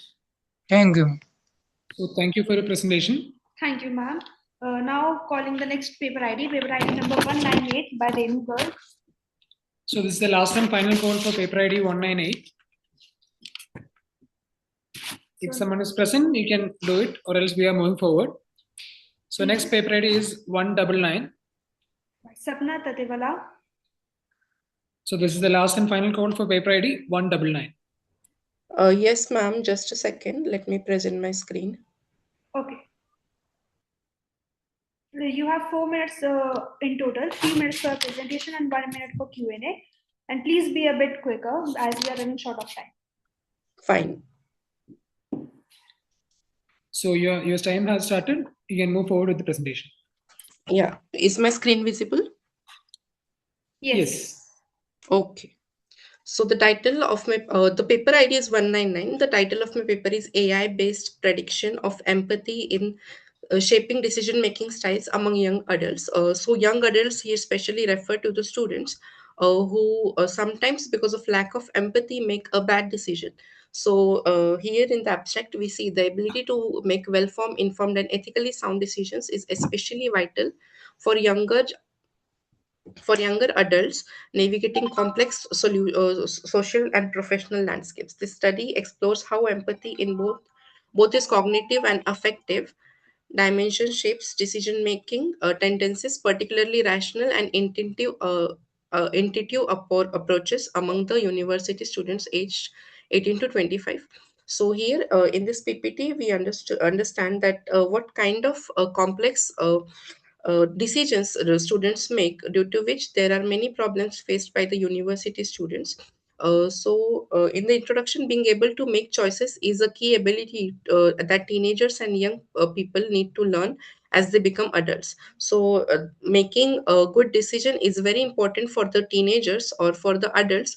To make a proper decision, there are few things which we need to understand. The reason for this is because being able to make choices has huge impact on these people's success in their professional and personal life.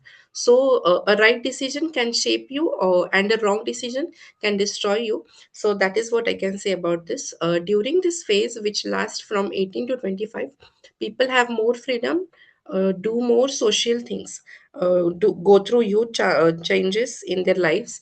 People between age of 18 to 25 are considered to be in this age group.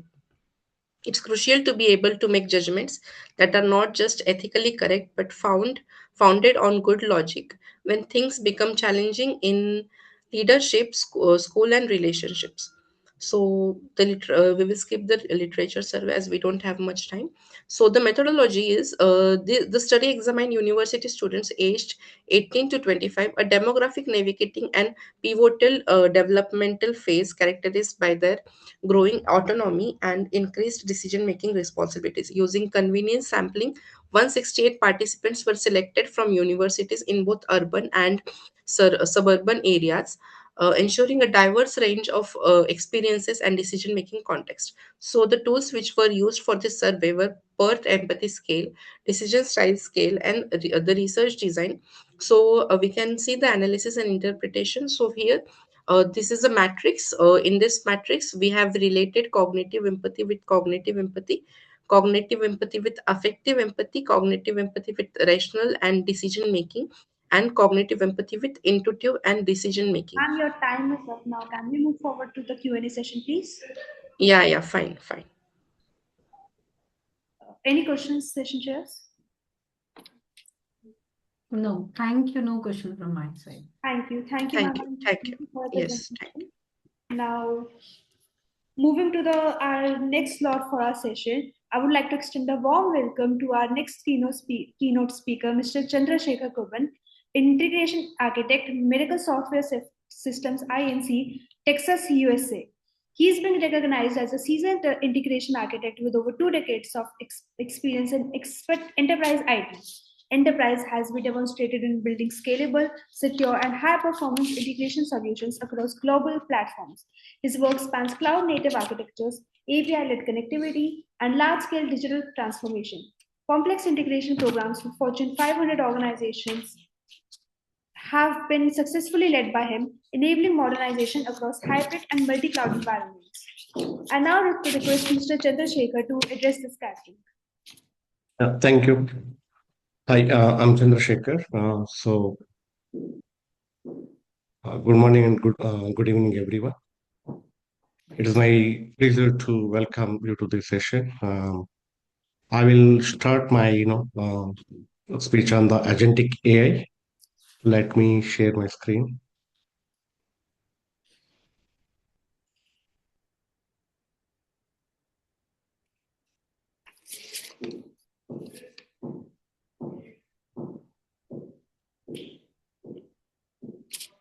Sir, with all due respect, as we are running short of time, we kindly request you to keep it as short as possible. Actually, I will keep it very short. Okay. So, in terms of actually artificial intelligence, okay, we have seen a lot of growth, okay, past decade. We are moving from reactive to the proactive, like where we started with the traditional LLMs, where it answers like basic question and answers.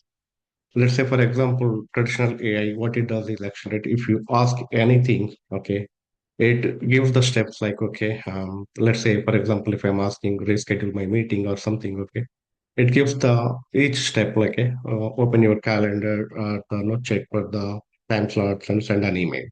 But it cannot do that task. That's where actually the agentic AI is coming, where actually it is autonomously can perform the actions. So we are moving from AI that answers to the AI that gets the things done. Why actually the agentic AI is powerful is if you deploy the agentic apps in any of the environment, it collects the information, okay, and it analyzes the data, it takes the action, and it memorizes the past history. So that's where actually it is more powerful. Why the agentic AI is actually becoming more popular now. So we have seen actually AI models have become much better at planning, and we have the tools, and we have the more CPU power, and we have the memory. These are all making the AI moving from thinking to doing. So here actually, with the human and the AI working together, okay, agent key is not, it is not replacing humans. So we'll be working side by side with with human and AI, okay, it can deliver the better results. Thank you.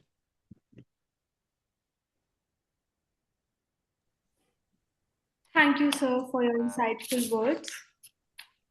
Now, I would like to extend a warm welcome to our next session chair, Mr. Amit Walia, research engineer from Amazon, USA. So, Mr. Amit Walia is recognized as a research and system development engineer with over 15 years of experience in designing high-scale AWS and hybrid cloud systems, as well as AI and machine learning tools. AI-driven automation solutions and practical data annotation frameworks have been developed by him to improve model training and streamline ML workflows. His work has consistently reduced operational load and delivered secure, reliable platforms for global users. Welcome, sir. So now we move to the technical sessions and more research papers.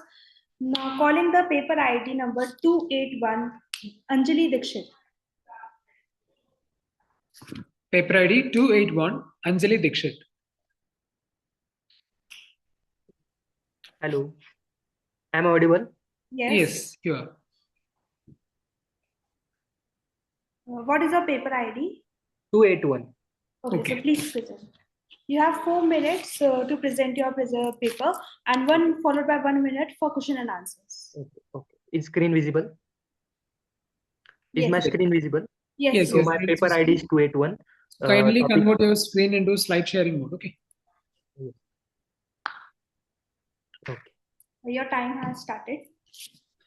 So the topic name is Innovation with Ethical AI Strategies to Prevent Gender-Based Violence based on Intelligent Modeling. So abstract gender-based violence GBV remains one of the most unrespited human rights violence worldwide and requires innovative rights response. Artificial intelligence AI present a dual promise in prevention. It can improve detection, track and survivor support than predictive analysis, chatbots and content moderation. Yet it also interchange based violating privacy. Introduction: AI used to be just an idea about the future, but now it's a big economics and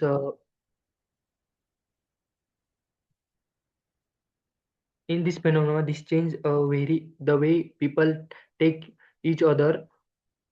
How the literature survey, there has been a lot of research on AI cloud improve system responding the gender-based violence by making them faster, easier to use, better at using response. People who want to see AI using talked about promising some of the skills are being able to search throughout database, spot patterns in repeated actions, and given scale survival care. People can't do this themselves. According to research, chatbots can help surrounding finding legal help and human services and keep their ideas secret. So methodology. This study employs a mixed methods approach to explore AI strategies to prevent gender-based violence GBV. Research is conducted in 3 phases: research design, data collections, sample method, research instrument, data analysis, ethical considerations. This is interpretation about research. Result and discussion. The result of the study educated the interact relationship between ethical AI perspective and their potential applications in combining gender-based violence. In the research results evaluated the relationship result given both statistical and interpretive information, and they are stress how important it is to use innovations on values like compress equally and experience the survivors. So concluding the topic, artificial intelligence AI can help fill the gaps in fight age gender-based violence by using data-driven research allocation, fast tragedy and emergency care for surveyors that is always available. There are many other possible ways based this AI cloud make some problems worse than technology promise to solve if it does not right based governance. So these are references. Thank you.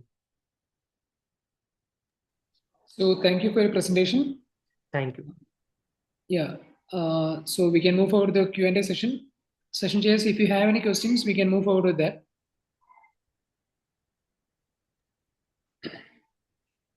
No question from my side. I think Amit sir can ask if he.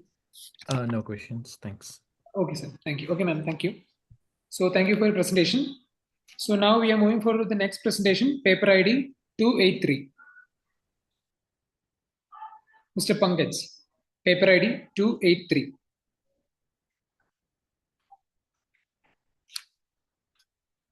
I think he's not available.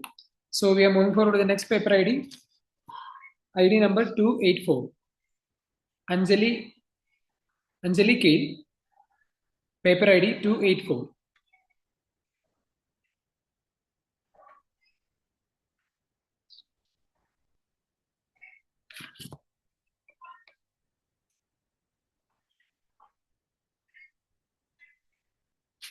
So next, moving forward with the next paper ID number 285.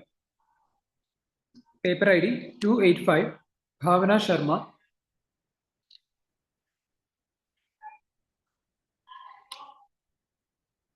So coming next, calling out the next paper ID, which is 286, Muhammad Amar Khan. Mr. Muhammad Amar Khan, paper ID 286.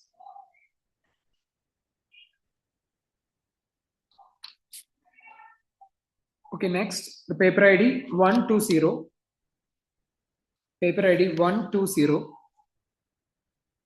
Neeraj Varshne.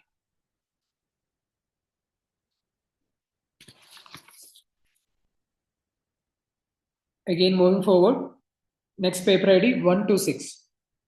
Paper ID 126. Santosh Kumar.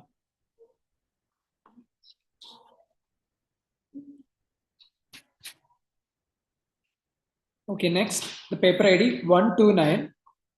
Paper ID 129, Ankita Nainwal.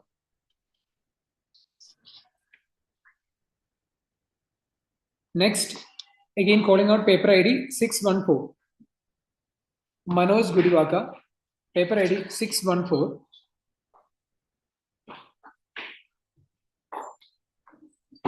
And the paper ID, calling out the next one, paper ID number 615. Again, Manoj Gudiwaka, paper ID number 615. Participants who have recently joined, can you just share your paper IDs? Mr. Shivam Vail. Hello, sir. My name is Shivam, and my paper ID is 285. 285. Okay. So you are presenting instead of Bhavana Sharma? Yes. Fine. So you can go ahead with the presentation. You have 4 minutes to present and 1 minute with Q&A session. And you can now start your presentation. Should I present right now? Yes, you can present right now.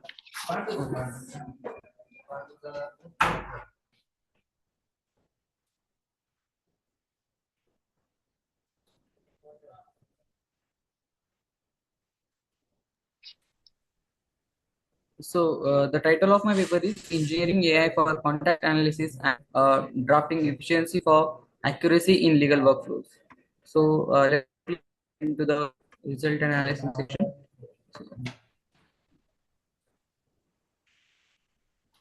So this is analysis and interpretation of my research. First, there is table for comparing metrics of manual versus AI assisted contact. There is metric, average time contact, and manual and AI assisted review and improvement. So average time per contact for manual is 180 minutes and AI assistant review is 30 minutes. There is improvement of minus 83%. Then contacts reviewed per day for manual review that is 10. AI assist review is 60, improvement of 500%. So contact per cost per contract is $300 for manual review. AI assisted review is for just $100 and improvement of 67%. So this shows us that AI assisted reviews are far more efficient, and there is improvement in AI assisted review than manual reviews. Just time per average time per contract is also reduced in AI assisted review. That's why time is also consumed so much less. This is the graph for manual versus AI assisted review. And result and discussion. For result and discussion, as I said, AI reduces our time efficiency, and costs per reviewed contracts, and contracts reviewed per day. So it also increases overall efficiency of the system. So AI, we can trust AI assisted reviews for that point of matter in case of efficiencies. Then let's move on to the conclusion. So this study sought to investigate capacity of so this study investigates about manual and AI based reviews. So here AI based review by far exceeds the manual review so far in every aspects, like for in terms of the cost, in terms of the time, and in every aspect it is more efficient than regular reviews. That was all. Thank you. Thank you. Thank you for your presentation. So now Thank we you, can, Shivam. yes, ma'am. Now we can move forward to the Q&A session. So session I days, have if you have any questions, you can go for it. I have few questions to Shivam actually. Yes. Yeah. So how did you make sure that this legal whatever your AI assistant is doing, like that is accurate? How did you make sure? What, sir? I didn't listen. Please, can you repeat? So you are saying that AI chatbot something for the legal assistance, right? Yes, To yeah. How do you make sure that accuracy level is high here? accuracy level, sir. So what we do here is we train the AI in such a manner that it will be 100% accurate. So everything is not everything is flawless. Like for manual review also we have 99% accuracy. We can trust manual review, but not that much. But for AI review, certain conditions and certain rules are fixed. So AI review will not exceed that rules and do extra things. And for legal basis, as we have already set rules and regulations for AI, that it should be compelled with. Okay. Thanks. Thank you, sir. So do we have any questions? No, ma'am. Thank you. Okay. Thank you for your presentation and thank you, ma'am. Now moving forward to our next paper, paper ID number 284, Mrs. Anjali Kale. Ma'am, on behalf of her, I am presenting Mr. Sanketan. Okay, sure. Go on. You have 4 minutes for presentation and 1 minute for Q&A. Please adhere Okay. to the topics. Okay, ma'am. Yes.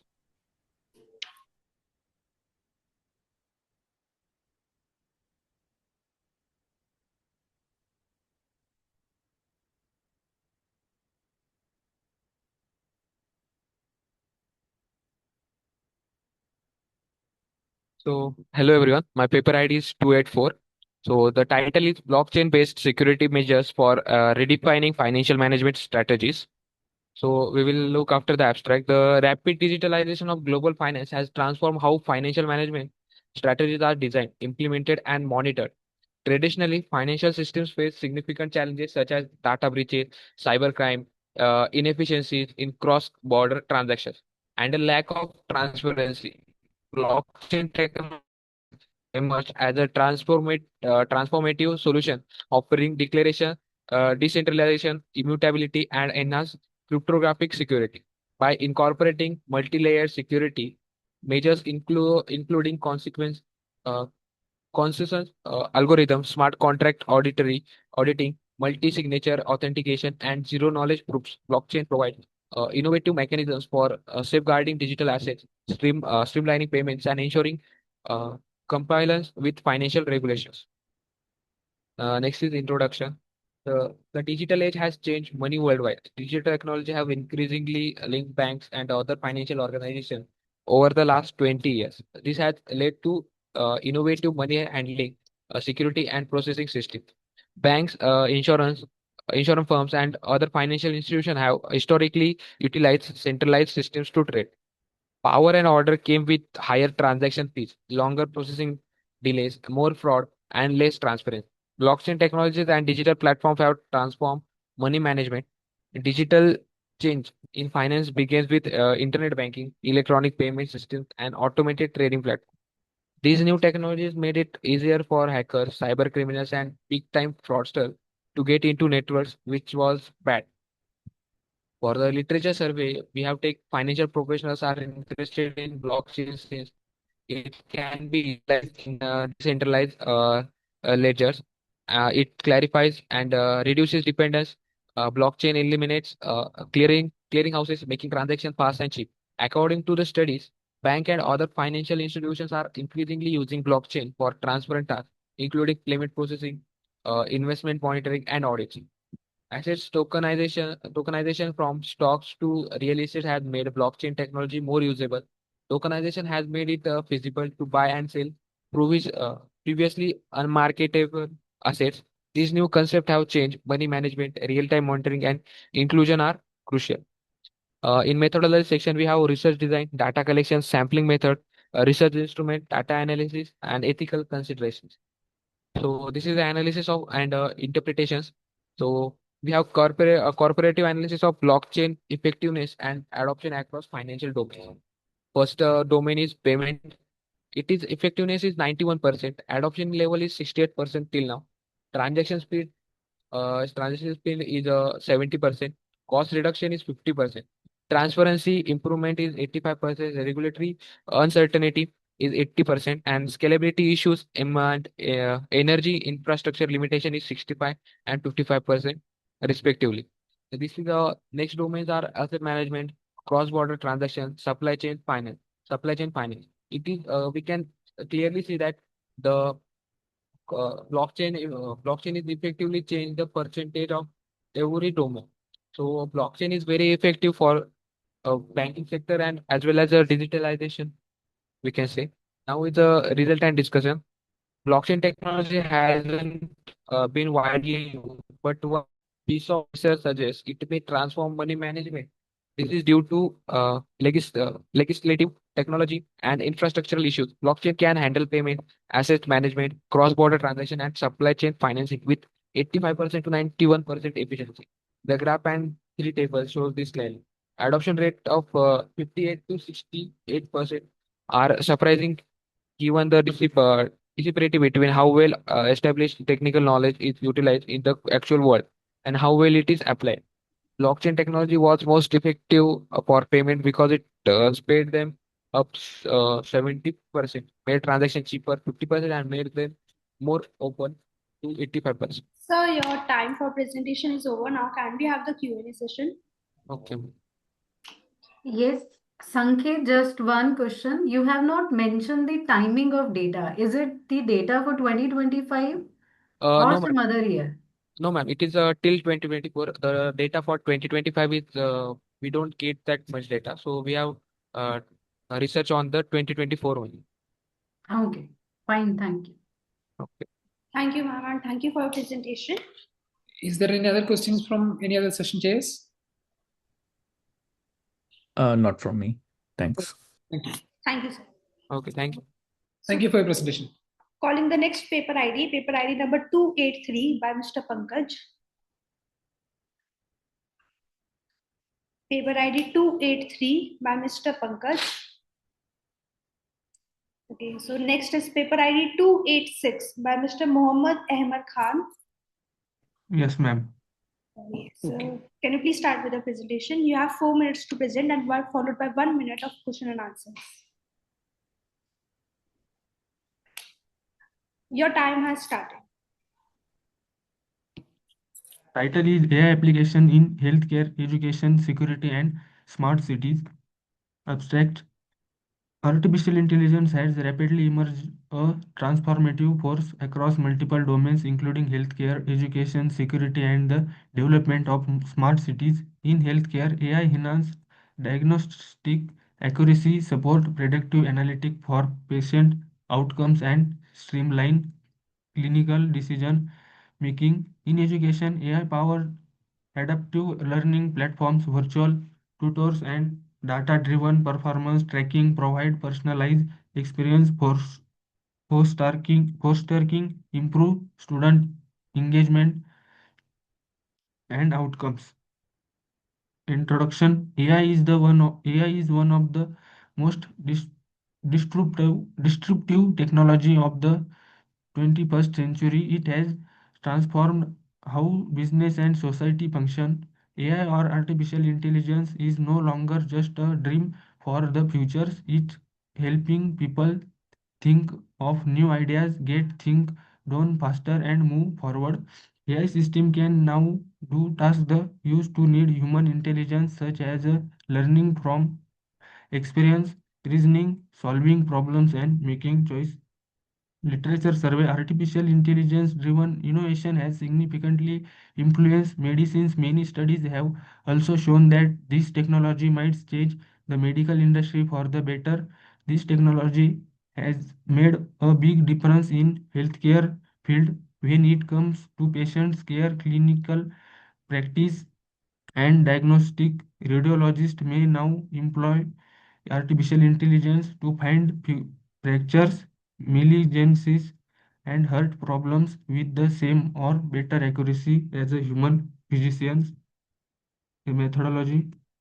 Analysis AI applications in healthcare, education, security, and smart cities. Domain accuracy effectiveness in healthcare sector is 92%.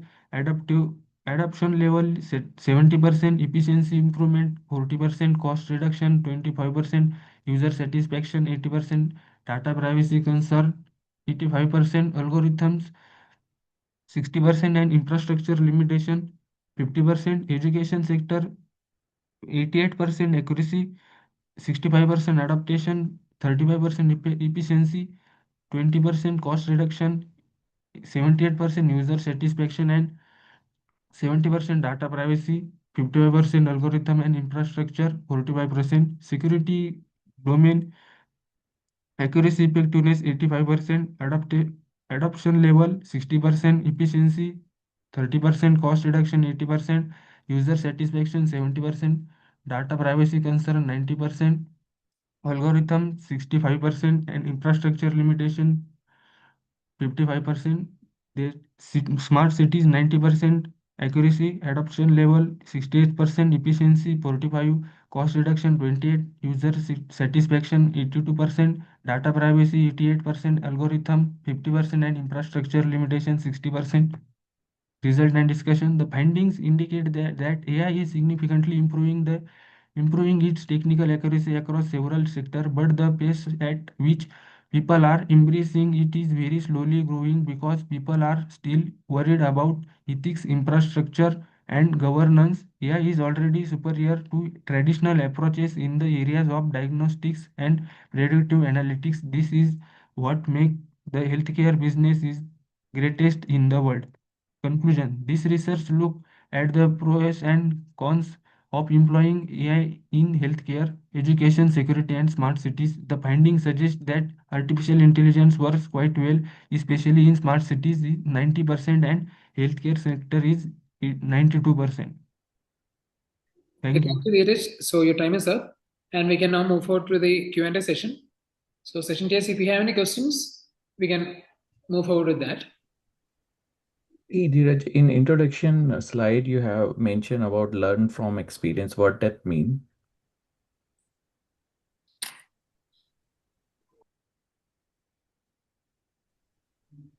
Yes, sir. In introduction slide, you have mentioned about the sixth line, like learning from experience. What is that meaning?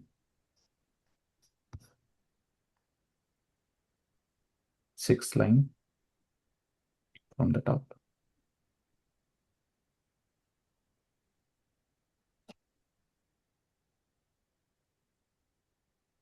Sir, is learn a new thing of AI.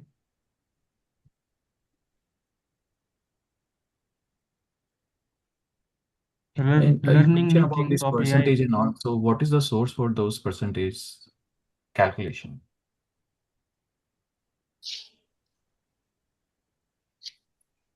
Do you know the source for the data or percentage calculation?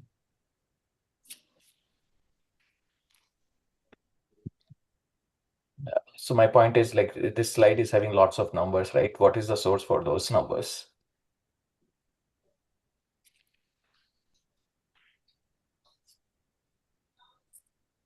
I don't know, sir. Okay, go ahead. Thanks. Okay, thank you, sir. So thank you for your presentation. Now we are moving forward to the next presentation. So next, paper ID 120. Paper ID 120. Neeraj Varshne.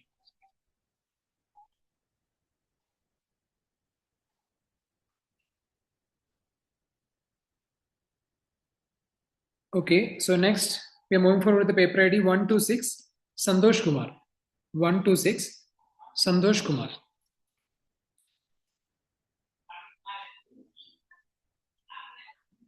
I think he's not available. Next, the paper ID 129. Ankita Nainwal. Paper ID 129. Yes, yes, sir. Okay. So 1 to 9. let's start your presentation. You have 4 minutes for presenting, along with Yes. 1 minute of Q&A. Yes. So your time has started. Okay, you can now start your presentation. Yes. Kindly confirm your paper ID is 129, right? Yes, 1 to 9, 1 to 9. Okay. Yes. My screen is visible? Yes, it's visible. You can start. Yes. So my paper ID is 1 to 9. I repeat, my paper ID is 1 to 9. Title: Nano Networks Exploring the Role of Nanotechnology in Future Wireless Communication Systems. So abstract. This paper explores the integration of nanotechnology into wireless communication system, focusing on the innovative potential of nano networks to transfer connectivity paradigms, nanotechnology, manipulating matter at an atomic and molecular levels, emerging as a key player in the wireless communication, offering solution to overcome traditional system limitations such as interference, latency, and power consumption. Nano networks comprise of nanoscale devices such as sensor, transceivers, and the actuator, promise to enhance data transmission speed, reduce energy consumption, and improve reliability. So, introduction is in an era of defined by the relentless technological advancement in the integration of nanotechnologies into wireless communication system stand at the forefront of the innovation, offering unparalleled opportunity to redefine the boundaries of the connectivity. The advance of the nano network composed of minuscule yet powerful nanoscale device hardly a new chapter in wireless communication, promising transformative capability that transcends the limitation of the traditional network. So, literature in the context of nanotechnology, the term nano networks refers to an communication system that is able to function among nano devices. That system has a capacity that is quite limited. It is possible that nano device which have limited processing power and management capability might result in a wide range functional issue, many of which could be difficult to shoot over. Taking this into consideration, it is of the utmost importance that these devices are capable of performing critical duties that call for the use of innovative and cutting edge methodology approaches. So, methodology as a component of the study methodology for nano networks, exploring the role of nanotechnology in future wireless communication system, a structured approach to exploring the potential application of the nanotechnology and the challenges is present in the understanding the principle of nanotechnology and its current application in wireless communication is the first phase in the research process, which consists of the doing a comprehensive literature study. Following this uh, comprehensive analysis of nanoscale communication techniques. So next is analysis and interpretation. The the table is symbol error rate performance across different SNR condition in nano networks. So the first column is SNR-DB. So second column is without whitening filter. So third column is ISI, n equal to 1, n equal to 3, and l equal to 2. So in that, SNR -5, -4, -3, 2, -3, 5 to 3. And with whitening filter is 1 to the 0.0001. So SIH is 1 to IE minus 0 IE 07. So ISI is the 1 to IE 1008. So without ISI, with ISI, L equal to 2 is 1 to the 1E minus 08. So result and discussion, the with investigation of the possible use of nanotechnology in wireless communication system of future offers promising advancement in the eh, enhancement of the scalability and efficiency of communication. With investigation and the analysis, nano networks have a potential to enable new communication paradigms such as molecular communication and nanoscale technology. This holds a great deal of promising the effectiveness of nanotechnology in improving the rate at which data is sent, the energy efficiency of a wireless communication system, and the reliability of this Sir, system have been shown in via model of the. Yes, sorry to interrupt, but your time is over now. Can we move to the Q&A session, please? yes, yes. Okay, so any questions?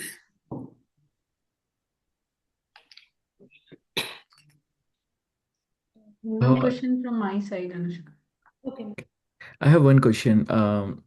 Like, what is the parameter K1, K2, and R represent in your study? Yes, sir. So if you can go back to analysis and interpretation. Yes, sir. Not this one. I think you have mentioned somewhere in the results or conclusion. Yes, sir. Where? Go, Where, sir? yeah, results and conclusion. Discussion. Sir, it's conclusion. Just open Result the- and discussion, sir. Yes. Where? Yeah, here, yeah, first column like K1, K2. Do you know that what all these parameters? This is, sir, this is rapid increment in the response up to this parameter is up to 20 seconds. What is the definition for these parameters? Quickly, we can finish in 1 second or 2 seconds.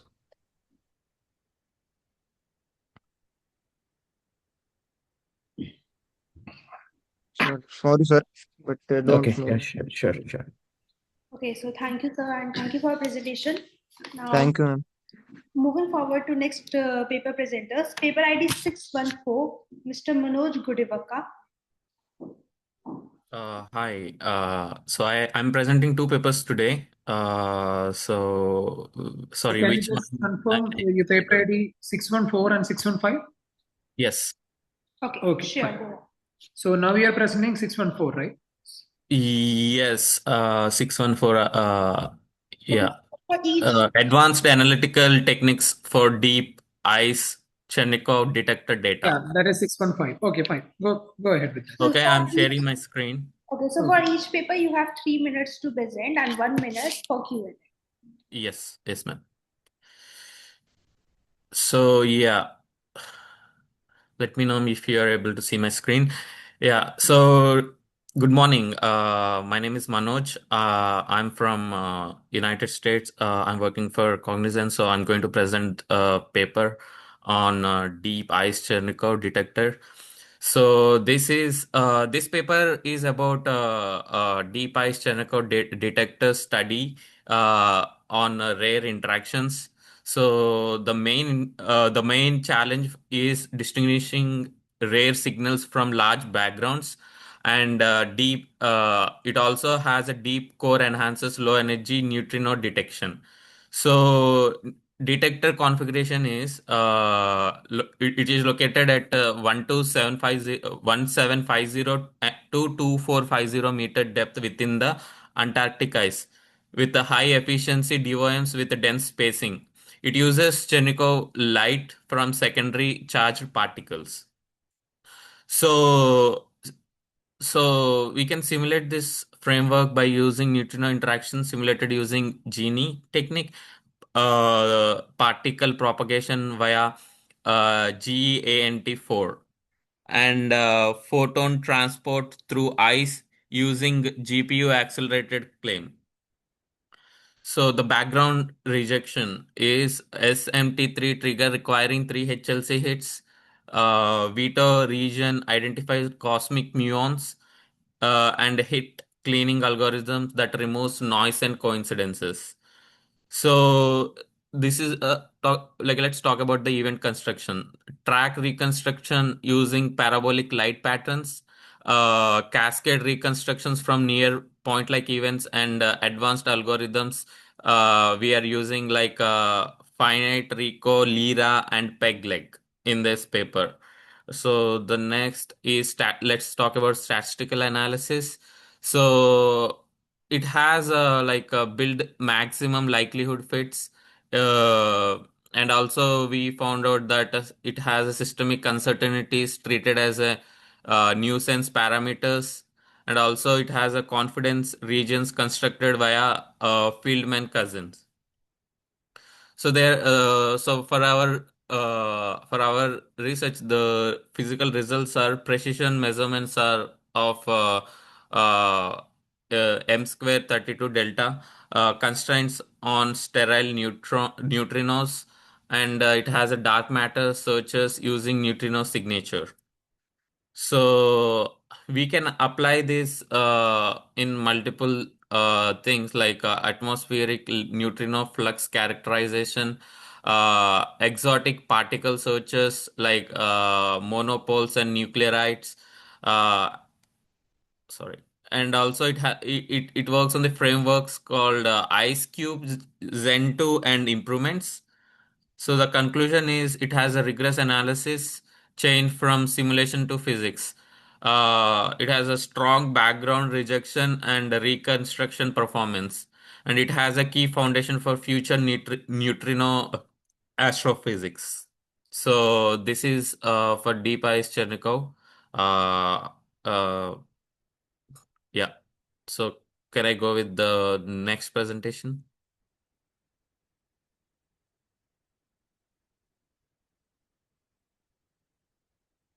Yes, please go ahead. Yes, you can move on to your next presentation. 614, right? Yeah. Okay. Let me open that as well.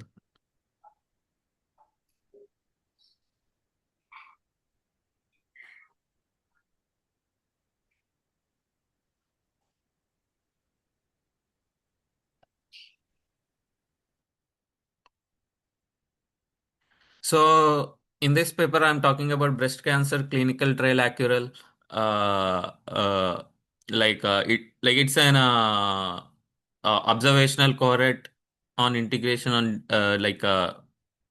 it's an observational cohort on investigation of a diverse patient engagement. We have data from multiple patients on how the breast cancer can the trail from multiple breast cancer patients. So let's talk about the introduction. So it has a significant disparities that exist in breast cancer outcome. Minority groups remain underrepresented in this clinical trials. So majority we will be taking majority of data, and we will be understanding determinants of trial participation is essential. All those who are participated. So objective of this study is to analyze trail access, eligibility, and enrollment, and identify socioeconomic and racial factors influencing the participation, and compare the pattern across two clinical sites with equal access. So this is what we are going to achieve. So we are going to study about the population. So the design would be like this, like observational cohort. We will be taking it from 2015 to 2021. Total 3043 people were screened from two sites, SC and BSLMC, and large demographics there are large differences in demographics, income, insurance and language. So we are pretty much diverse. We are taking the data from pretty much diverse areas. So how we are collecting the data is variables: age, race, ethnicity, language, and insurance. And clinical type: any cancer subtype, receptor status, and disease status, like different diseases. And the trial details would be availability, type, eligibility, enrollment. So statistical methods are chi-square test between site comparisons. We will be using logistic regressions for predictors of all the enrolled people, and also odd ratios and 95 confidence intervals were reported. So results, availability, and eligibility are higher trail availability at 53.7% versus Sorry to interrupt. You have 30 seconds left, so please conclude your meeting. yeah, it has a higher eligibility at SC. As you see the percentage here, SC had more TNBC cases and greater trial matching. So yeah, so enrollment result patterns had significantly lower enrollment. Hispanic patients in lower analysis, but in the multivariate trial type mattered. Biolinking trials had a highest enrollment. So let's go to conclusion. Clinical trial diversity remains limited by multi-factor barriers, strategies, community engagement, patient navigation, simplified the protocols, data supports designing lower burden trials to broaden the participation, enhance the diversity, improves equality and scientific rigor. So this is all it. Thanks.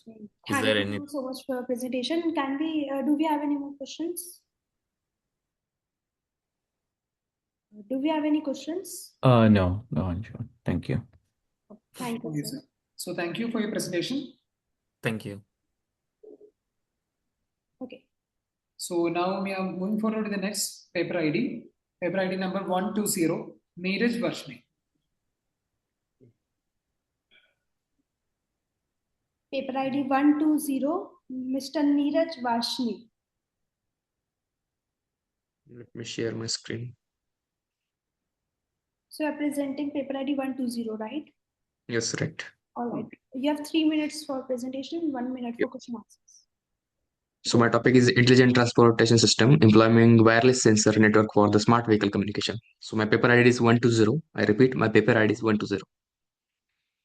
So the introduction of the paper is this paper explores the integration of the wireless sensor network within the intelligent transport system to enhance the smart vehicle communication. WSN are provide the provincial and the facilitating the seamless real-time data enhancing between the vehicle, roadside infrastructure, and traffic management system, significantly improving the transformation efficiency, satisfy the sustainability. The research developed into the functionalities by the enabled by the VSNS, including vehicle-to-vehicle and vehicle-to-infrastructure communication, which supports the advanced driver assistance system, traffic flow optimization, and environment monitoring.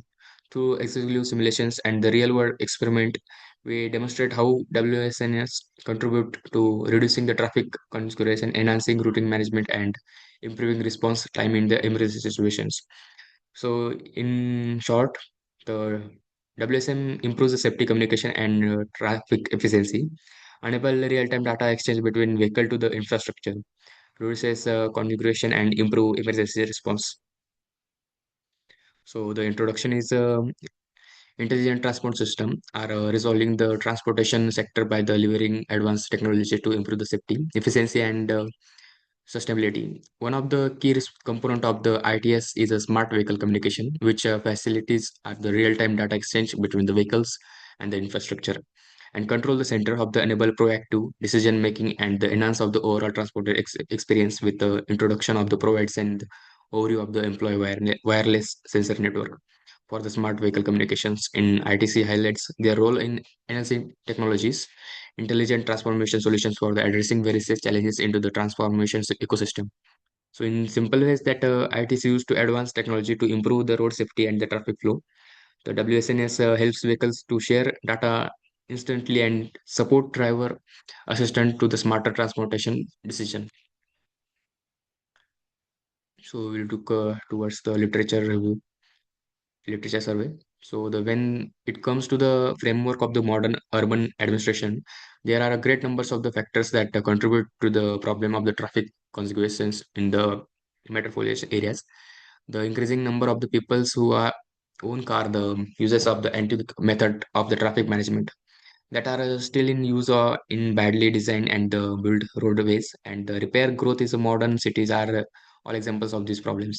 So in an attempt to find the solutions to the problems that are associated with the traffic consequences, the topic is inland transportation system is proactively becoming the focuses on the research efforts in the increasing numbers of the countries throughout the globe, taking into the Can you contribution of please the information. conclude, your time is over? So we can now move on to question and answers.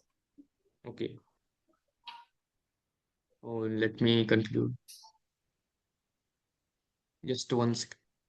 WSN make transportation more efficient and safe. So higher node count ways may increase latency needs optimizations. Overall, WNS is essential for the future transformation. Thank you. Thank you for your presentation. Do we have any questions? No. No, thanks. Thank you, sir. Calling the next paper ID number 283 by Mr. Pankaj. I repeat, paper ID 283 by Mr. Pankaj. Okay, so next paper ID is paper ID number 126, Mr. Santosh Kumar. Yes, ma'am.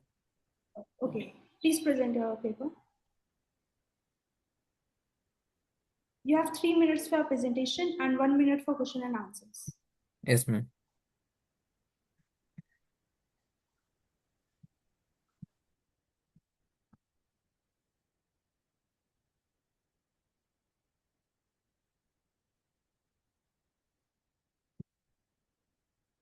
My paper ID is 126. My paper title is Leveraging Blockchain Technology to Ensure Data Integrity in Wireless Sensor Networks. In the abstract of the paper title is in the era ubiquitation of data generation and integrity and reliability of information of paramount, particularly wireless sensor networks. That are integral of domains like environmental monitoring, industrial automation, and healthcare. Means we are use the various in the various ways wireless sensors for the efficient operation in industries by using the sensors. And this paper explores the integration of blockchain technology as strategy solution to enhance data integrity. Blockchains knows the foundation of role cryptocurrencies. In the introduction, we have dominated by incessant influx of data, pervasive integration of wireless technology, the reliability and integrity of information have become a paramount concerns. One of the key domains where these are concerns hold significant weight of the realm wireless sensor networks. These are comprised of small autonomous sensor nodes capable collecting transmitting data wirelessly. Means we are ordering we are taking the example of the Amazon, Flipkart or Meesho. We are ordering anything, but there is no network or any of the machines transportation is used. As a result, wireless networks, sensors, nodes, wireless sensors. In the methodology, the leveraging blockchain technology ensure the data integrity. Wireless sensor networks involve a systematic approach to explore potential blockchain technology, enhancing data integrity within a wireless sensor networks. In the analysis and interpretation, the analysis of leveraging blockchain technology to ensure data integrity in wireless networks reveals the promising prospects for enhancing data integrity within a WSN by integrating blockchain technology, decentralizing the tamper-proof legal system, ensuring the immutability and security of data.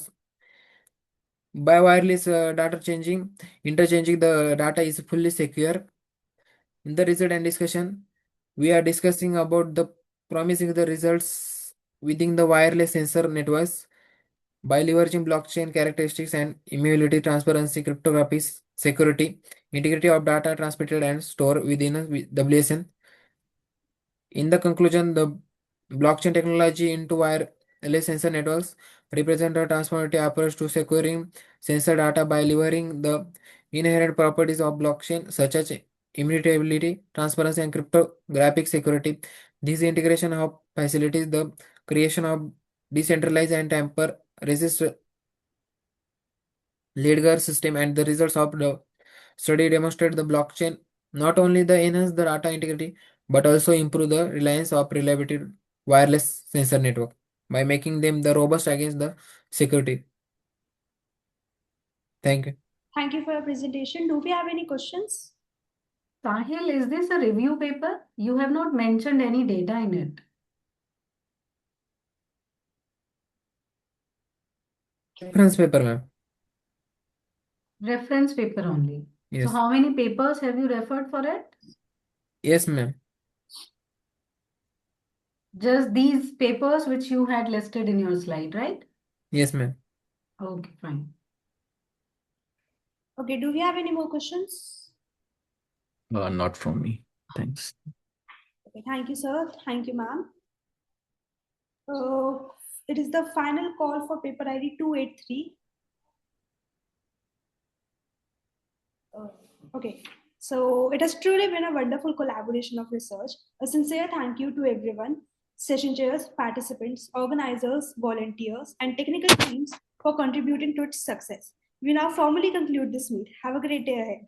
Thank you, sir. Thank you for joining. Thank Thank you. you, Thank sir. you. Bye. Thank you. You have done a really very good job, both of you. Thank you so much, ma'am. It means a Thank you. lot. Thank you, Amit sir. Nice. Yeah, thank you. Thank you, Dr. Thank you. Bushra, Amit Walia ji. Thank you so much for joining the session. Thank you, Vivek sir, Thank you, for the guys. invitation. Sir, ho gaya, Thank you. Thank you. Thank you, sir. Thank you, ma'am.